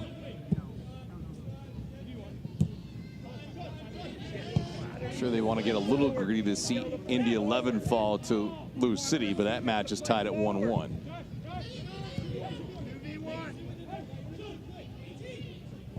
Three more games after tonight for Pittsburgh.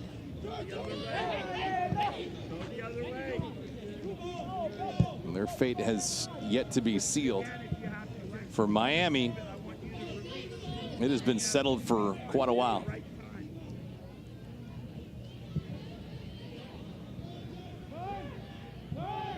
Open up. Bertine. Bertine, it goes in the pocket wide.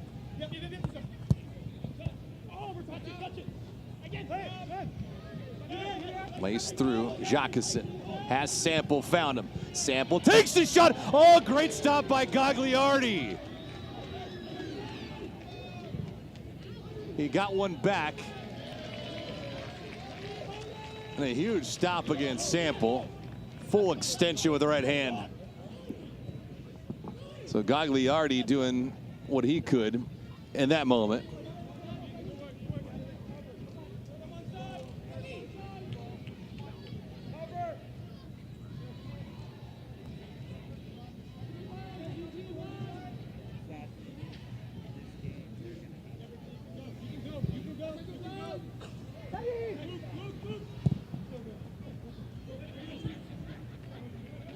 '70th minute.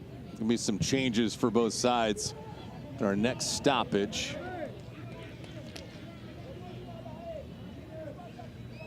Take a look at that stop again against Sample.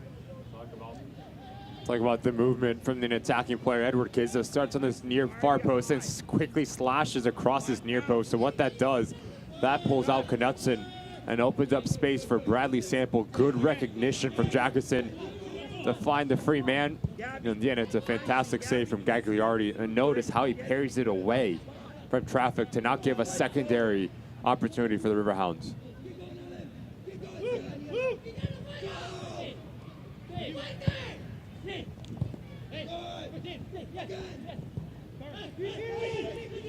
Curious to see if Jacqueson plays this entire match. Maybe Pittsburgh trying to get him a hat trick. It's the place to do it. Seen it before. Jacqueson.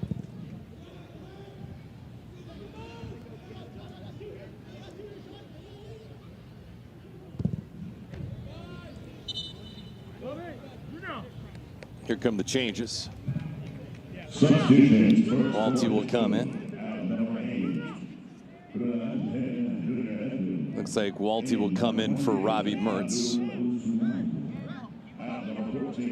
Osumanu also comes in for A2. Those are the two changes for Pittsburgh. Mertz is solid tonight. Be a real special player that we've seen throughout his career. Him and Danny Griffin form a nice little relationship in the center part of the field for Bob Lilly. Split the difference, split the balance.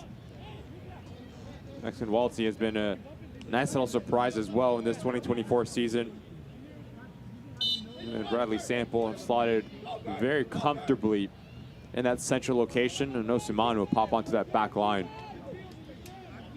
Talk about the question you asked, David, about Jacqueson, see if he'll continue to play throughout the remainder of this game? I think the answer will be yes. And if you're Bob Lilly, you're looking at this game up 3-0. It's a chance to get players in rhythm, especially before the playoffs, right? You're looking at a side that's been kind of struggling to score goals, only 31 on the season coming into this match, excuse me. So now, if you as a player, if you see the ball hit the back on net, you get in a rhythm, you got your confidence high. That can do a world of good as they continue to push into the playoffs. Max effort, though, for Pittsburgh tonight. Had to have it. They're going to get it.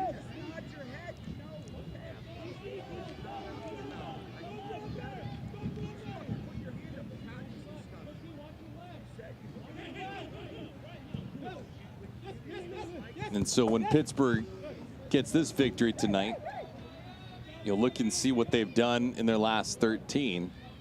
6-1-6.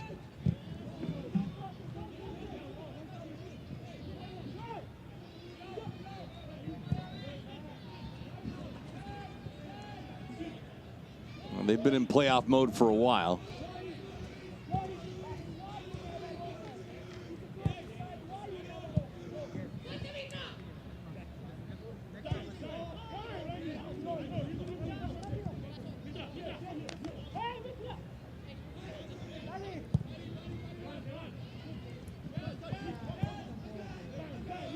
This is the home finale for Miami. Curious on how things will look next year for this squad. Rumors and conjecture about what the roster will look like.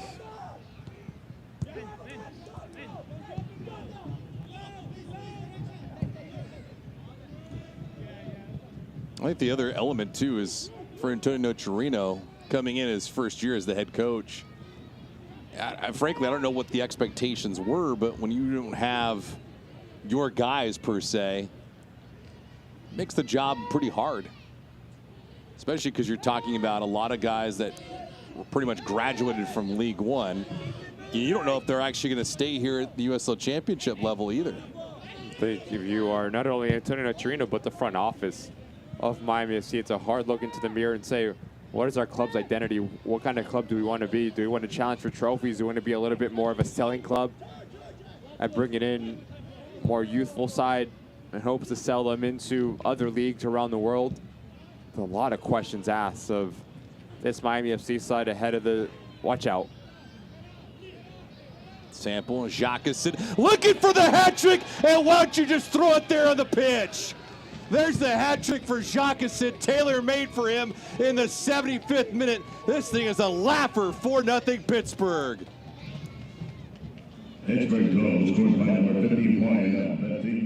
Time and space on the ball for Bradley Sample. If you are Miami FC side, you have to drop. Too much real estate in behind your high line. The second part of this, if you're Danny Gagliardi, there's no need to step off your line and be that far. Decision making as a goalkeeper is everything. If you decide to step off your line, you need to be decisive to make any sort of play on this ball. You do not commit through it. Jacqueson gets it right before you and gets a hat trick and a 4-0 lead here for the Riverhounds. So he has played in now 4 matches for Pittsburgh, and he has scored 4 goals. Frankie Lopez comes in for Alan Gavilanes. Now do you remove him? No. You go for 4 goals. You get him in a rhythm. You get him game sharp. You pair him with Edward Kizza, both players continuing to find a relationship and understanding how to play with one another. I think you ride this out as long as you can if you are Bob Lilly. But yeah, in doing that, right, health is a top priority. Maybe since he's only played 4 games, game fitness comes into play as well. So all of these things you need to take into account if you are the head coach for the Riverhounds.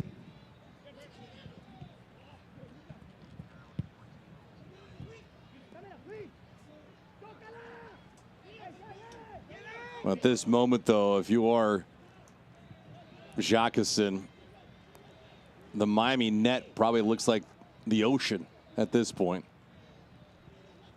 It is wide open.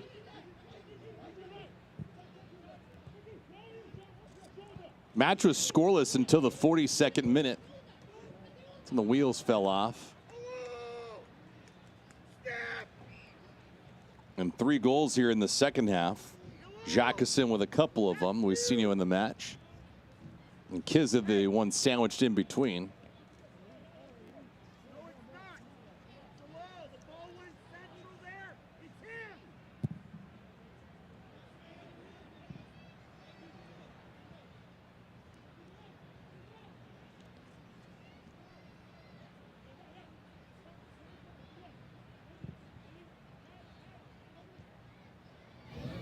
There's Lopez. Frankie. He's got some real estate. Iambilla. Desart. Well, the question is, can Pittsburgh secure a clean sheet? Miami certainly does have some capable guys that could put in the back of the net. Iambilla here. Racing to it. Jordan.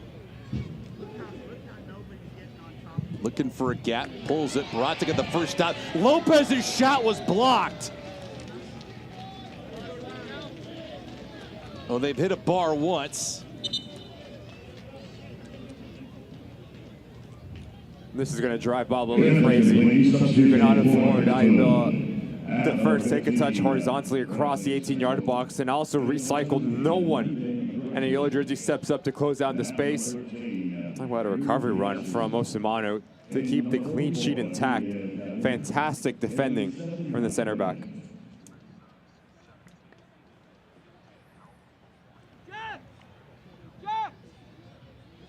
Some changes for Bob Lilly, emptying it. Sample was solid tonight.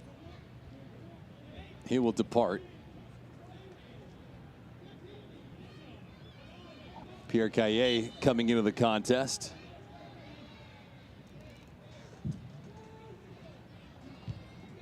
This one played through the header. Nice stop on the goal line by Barata. Good stop, keeping the clean sheet alive now for the keeper.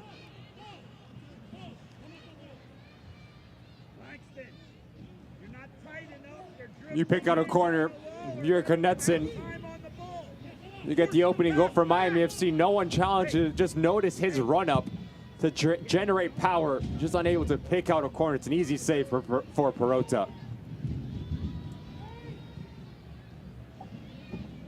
Dragicic also comes in as well. So Caillet and Dragicic are the 2 subs for Pittsburgh. So we've got just about everything here in this match. Goal scoring, head scratching goals, some decent keeping, a couple yellows.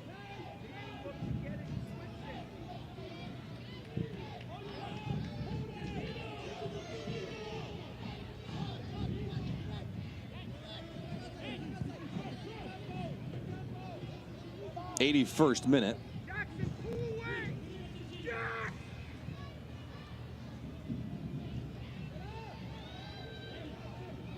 Beat goes on for Pittsburgh.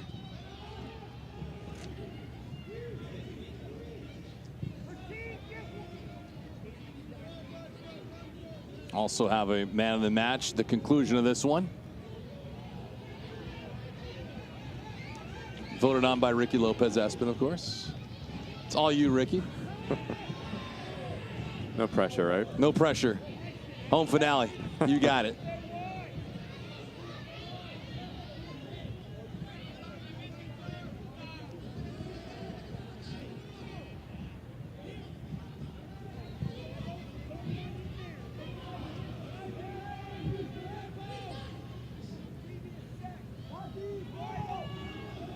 Well, Jacqueline with 4 goals now in his brief stint with Pittsburgh.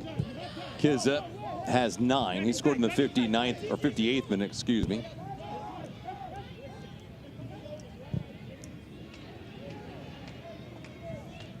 So now they're +7 in the goal differential category. Jacqueson. See if he's searching for number 4. The left foot. Back post and around. Now the heel kick by Kizza gives it away. Griffin. Pittsburgh at this point not trying to pour it on. They'll just take whatever they can get. Into the box again. Palacios here. Miami's next match at Detroit. Pittsburgh at home against Charleston. That'll be a week from now.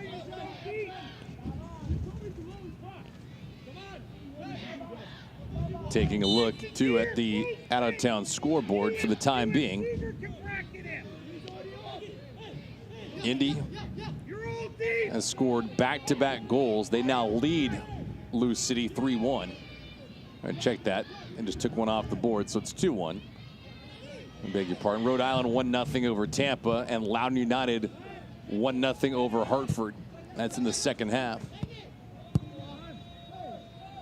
Sacramento and San Antonio are underway. Sacramento leading there 1-0.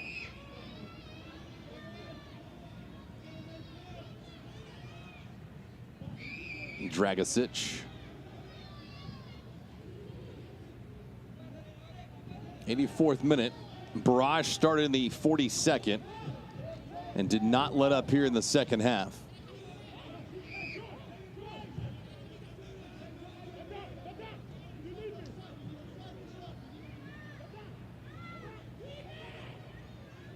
Jacqueson and Iambilla.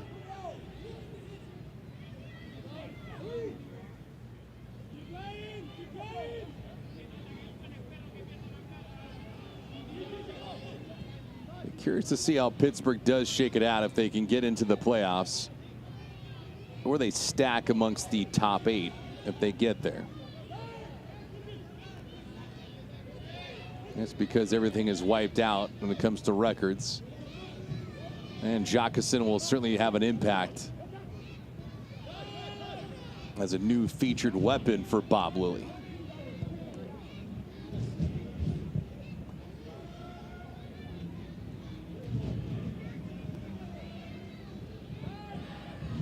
But Charleston and Lou City all have their guys.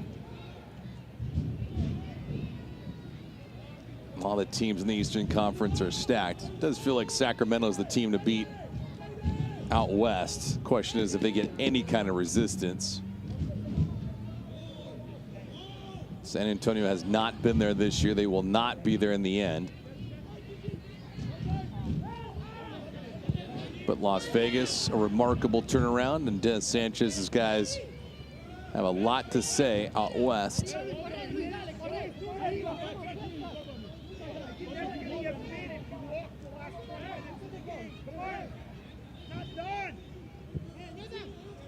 Continue to hear Bob Lilly will his side to keep the energy high.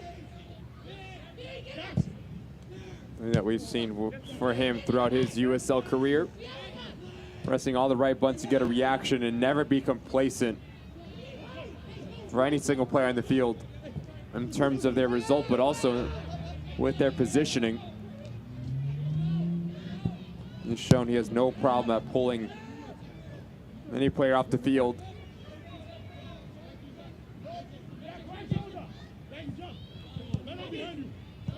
Looks like Pittsburgh's gonna go back to the bench again. It's the one benefit of making a match one-sided is you get a lot of players involved.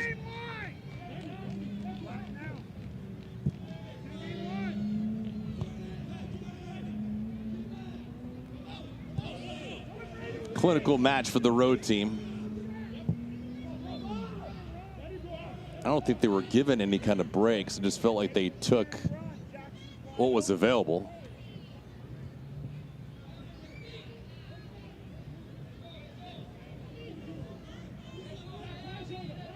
You look at the goals that Miami FC conceded tonight.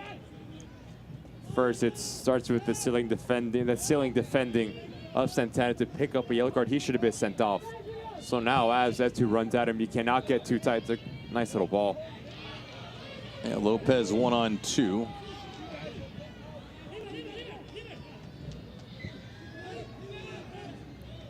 Outside drive from Luisinho, blocked on the way through. That'll be a corner kick, though, for Miami. Just notice how slow it was for Miami FC for players to come and support Frank Lopez. You mentioned it. It's 1 versus 2. Yep. Takes about 5 seconds for any single player in a light jersey to join the picture. As we see Edward Kiza coming in for Rivera. That's his 9th goal in the season. It's little things like that for Miami FC that continue to be a problem. Not committing themselves in the attacking third and too many silly mistakes going back the way in the defensive side of the game. Yeah, because you think about it, of the 4 goals, how many were special? No, it comes to decision making, right? Because Santana picks up. Nice stop there at Peralta. Keeps the game still in hand for Pittsburgh with a clean sheet there. The second time that Knutson has won his individual battle, but unable to redirect it into a corner. But he's been good, Peralta. Made every single save asked of him. Just going back to the goals that they conceded. Santana picks up an early yellow, so he cannot step close to Junior Etu. And at this level of USL Championship, you give a player time and space to put the ball exactly where they want it, they'll do just that, 1-0. And then it comes with the decision-making or lack thereof for Danny Gagliardi. As we'll see, Junior Palacios get an early shower. He's going to be sent off. Frustration from their center midfielder for Miami FC. So there he goes with red. Palacios, who was playing on yellow already, he's done. Was for bad to worse. Just no need for a player of Junior Palacios. His first yellow comes for Robbie Mertz. Then he takes out Danny Rivera, who just comes onto the field. It's a foul, no question about it. Studs are exposed. He comes in late. Miami FC don't go down a man as they're down 4 goals.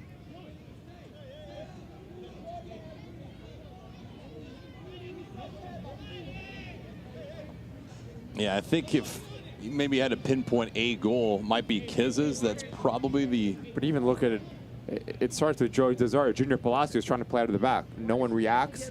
You're in your defending 18-yard box. There's no need to try to connect the pass. Clear the lines. Yeah. Right, you try to connect the pass. No one reacts quick enough. Edward Kiza, it's an easy finish for a player that quality. So every single goal that they've conceded, you can pinpoint a mistake. Switch it again. Now they're there. Switch it again. Danny Griffin, you don't need to run there. Get it from Pierre. So the 3 goals in this match scored by Jacqueson. Not scoring consistent. You had Kiza in between it. But Jacqueson scored the opening goal, which looks to be the game-winning goal. Then the insurance marker, Kiza next. And then the 4th goal on a partial break. Jacqueson snuck it past Gagliardi, who came out to challenge, if you will, and was clearly beat. 1 minute stoppage time. Put this thing to bed immediately. Another foul outside the 18-yard box, and I think number 51's number will be called here, right? That's on Alejandro Vitrano. He's on a yellow card as well. There's no need. A minute remaining. Let your frustration get the better of you, and you take out a Pittsburgh Riverhound player. I think he's lucky to stay on the field.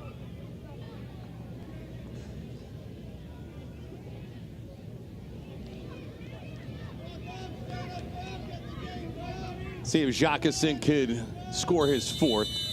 No question it should be him. No question this thing's going on target. It's a matter if it gets there or not. For his 4th! Oh, good stop by Gagliardi. And that's how this match mercifully comes to an end. Jacqueson is the hero of the night for Pittsburgh. They needed 3. They got 3. They got 3 goals from Jacqueson, the hat trick. Kiz also with a goal, and it was all Pittsburgh in this one-sided tilt. 4-0 is the final score. Convincing, deserving of 3 points for Bob Lilly's side. They were compact in the back. They get a clean sheet, and they score 4.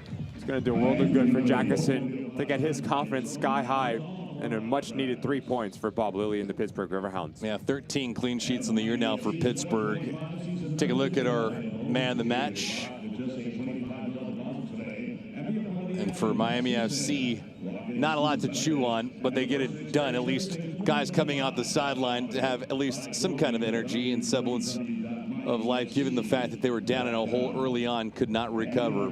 Post-game show is coming up next. Jacqueson with a hat trick. Kiza also chiming in with his 9th goal of the season. Match in full time has been reached. Pittsburgh wins it 4-0. We'll be back. We'll see you right back here at Full Stadium.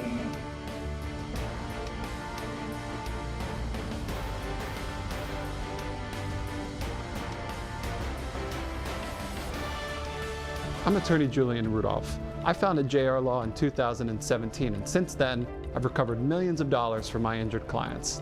If you've been injured, I'll handle your case personally from start to finish.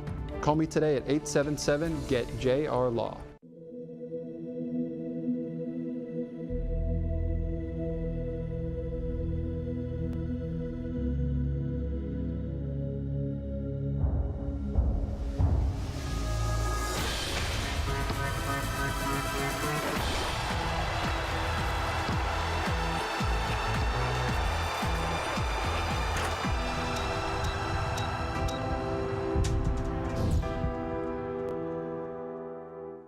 Over 2,000 Toyotas are in stock and on their way to Toyota of Hollywood. Get our lowest price on every Toyota, including Corolla, Camry, Highlander, Tacoma, and RAV4. Like a Corolla LE, not $24,000, $17,975. We'll pay you up to $2,000 over Kelley Blue Book value for your trade. That's $2,000 more than it's worth at Toyota of Hollywood on 441 between Hollywood Boulevard and Sheridan Street. Open till midnight.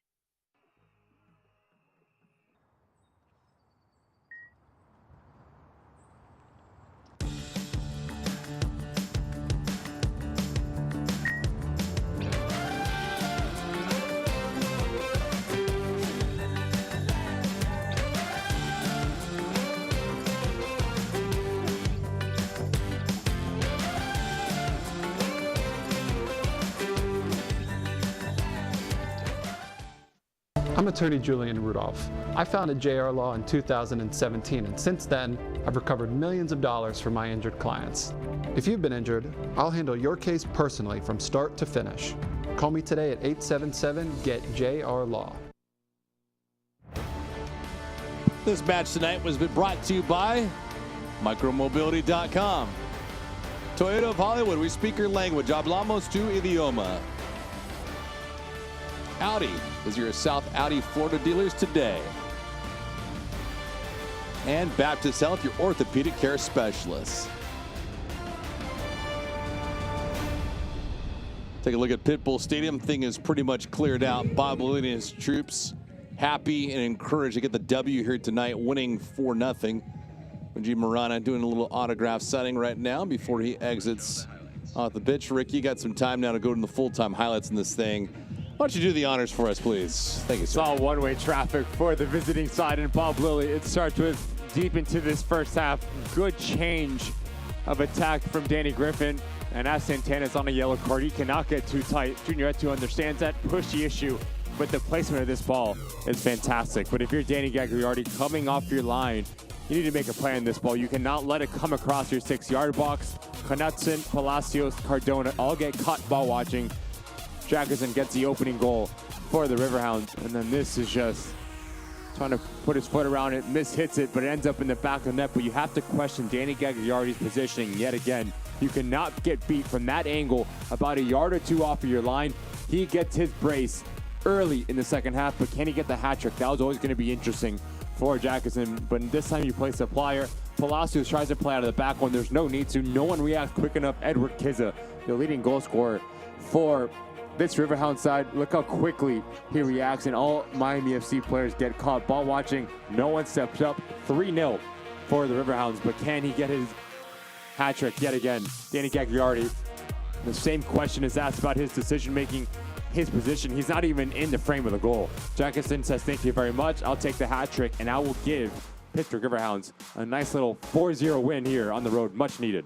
Quite the way to go out for a home finale. It is all Pittsburgh in this thing. They win it 4-0. It was never that close at all. And for Jacqueline, obviously making an impact for Bob Lully's troops. 4 goals tonight to nothing for Miami. They've been blanked now in 6 straight contests. Shots 12-9 in favor of Pittsburgh. Possession went their way as well. They're the better team. They were more aggressive. They had the better talent. Everything that could go their way did go their way, and they got a big 3 points, and they put themselves right in contention for a final playoff spot. Talked about it, Bob Lilly said we do not have the luxury to, number one, take this game easy and get complacent, but also we don't have the luxury because the playoffs are right around the corner, and look how tight we are against Loudoun United, 2 points back against a team they're going to see in about 2 weeks. So if you are Bob Lilly, how do you take this momentum? How do you take this performance with getting a clean sheet, seeing the ball hit the back of the net 4 times? A big opportunity, big result for the Riverhounds. Well, that will do it for the season broadcast for Miami FC. The remaining games for Miami FC, those are on the road. They will not be televised, so we bid adieu, say goodbye, and we'll hang out with you in 2025. It was a fun one for this season, but for Miami FC, they have plenty of things to work on, a reshuffling and a retooling of the deck. We'll see what they look like in next season's performances. For my broadcast partner, Ricky Lopez-Espin, I'm David Gascon. Hope you enjoyed this one. Jacqueline with a hat trick. Pittsburgh Riverhounds 4, Miami FC nothing. Have a wonderful weekend, everyone. This copyrighted telecast of the United Soccer League Championship cannot be retransmitted, rebroadcast, or reproduced without the expressed written consent of the United Soccer League Championship.